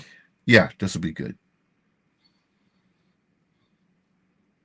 All right. So ultimately, that shot that I use, I think it ended up being that one. This one here. Oh, wow. Come on. That is. It's crazy because that is your art. That's exactly what Infinitum looks like. I have no interest in the work looking like someone else's work. Now, if it looks like a photograph, that's different. Yeah. But why I want my work to look like Frank Frazetta's work? But I mean, yes, Frazetta's dope, but I don't want my stuff to look like his stuff. Yeah. Okay. Let's see. We're gonna close that. So now for this last one here, and we will call it an evening. Black Comic Lords, of course, remains a dope outfit. And I want to thank you guys so much for putting up with me tonight. Greatly, greatly appreciate it. Okay. No, we appreciate it, man. You ended up giving a great discussion tonight. So you guys remember that illustration from the beginning of Infinitum before, it's right at the beginning. So we're gonna go here. Ignore the sound. Just brought it to life. Come on, yeah. But that's still your work. That's literally the pages of the book. All Infinitum is a large storyboard. Yes. Pretty much. That's what comics are. Yes. And so here I can now take this and I know you guys, I think, ladies and gentlemen, I did not pay them to say those nice things about Infinitum, but they keep doing it. So I'm like, well, I need to show this to them. So yes, that is where we are. With that, Black Comic Lords, you guys remain dope, and I appreciate it. Thank you. Thanks, Tim. That was cool. Thank you. Ooh, thank you. Am I sharing? Am I finished sharing here? I don't know. Yes, if I'm sharing. I have hidden. Yes. Okay. Well, this has ended up being a really poignant, timely, and dope discussion. Right. There's no immediate answers when it comes to this stuff. But as Tim pointed out, there needs to be a discussion beyond, platitudes and rhetoric. There needs to be a discussion because at the end of the day, AI is here. It's part of our world. It is not going away. I don't care how much you will it will not go away. You have to adapt, and you have to establish rules for its use. It's a tool like anything else. You can take a knife and you can use it to chop a salad, or you can use it to stab someone and kill them. It's a matter of what you want to do with it. You got to establish rules. But Tim, thank you very much for joining us tonight. I appreciate it.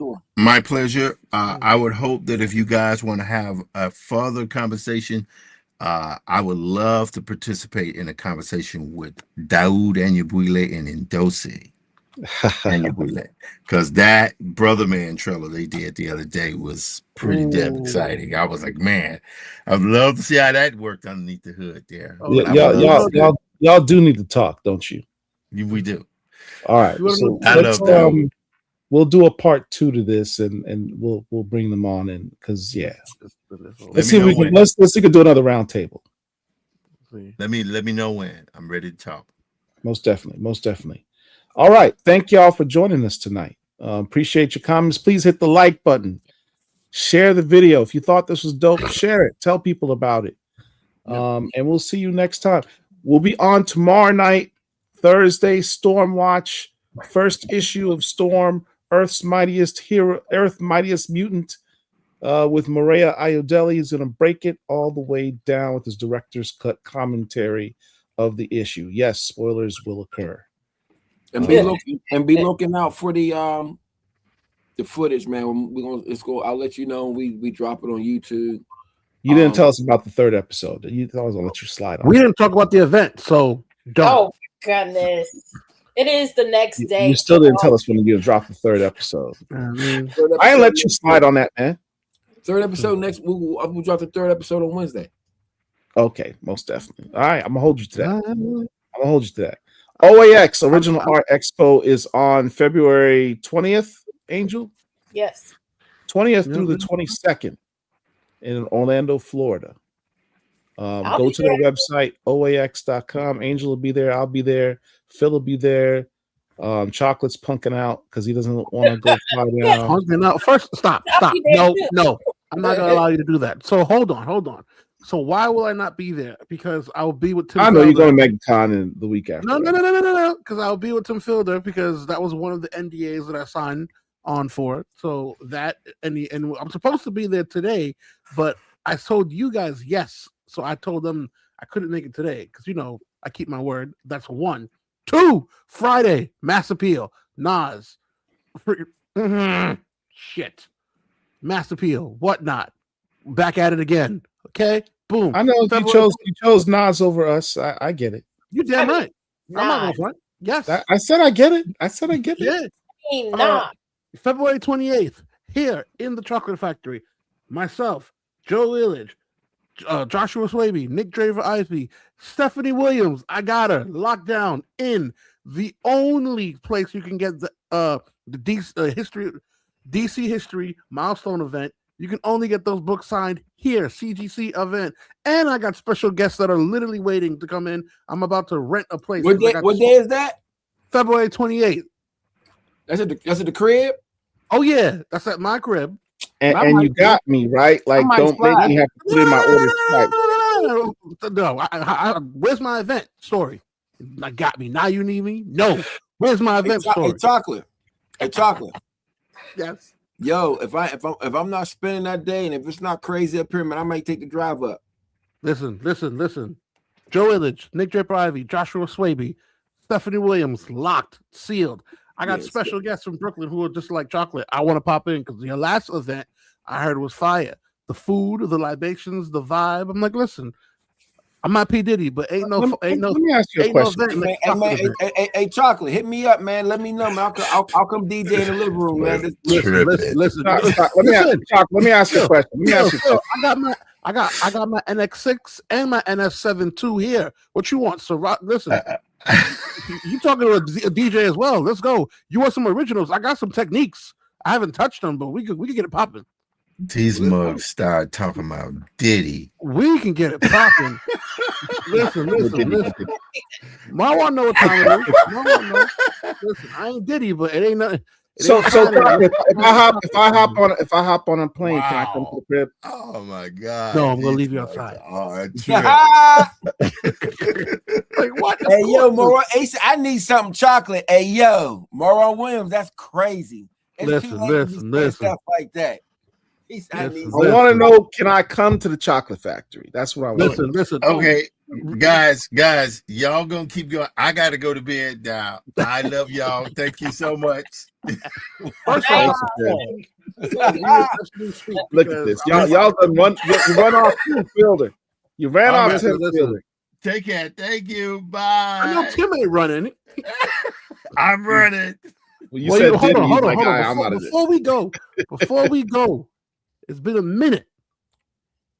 Let me make him pause. Let me make I'm this on- gentleman big. Pause. Oh, Pause. I didn't Paul. shave. I don't need this. Yeah, while you here, Paul. Before we go, Yeah, take us home. Black Comic Lords. We got you.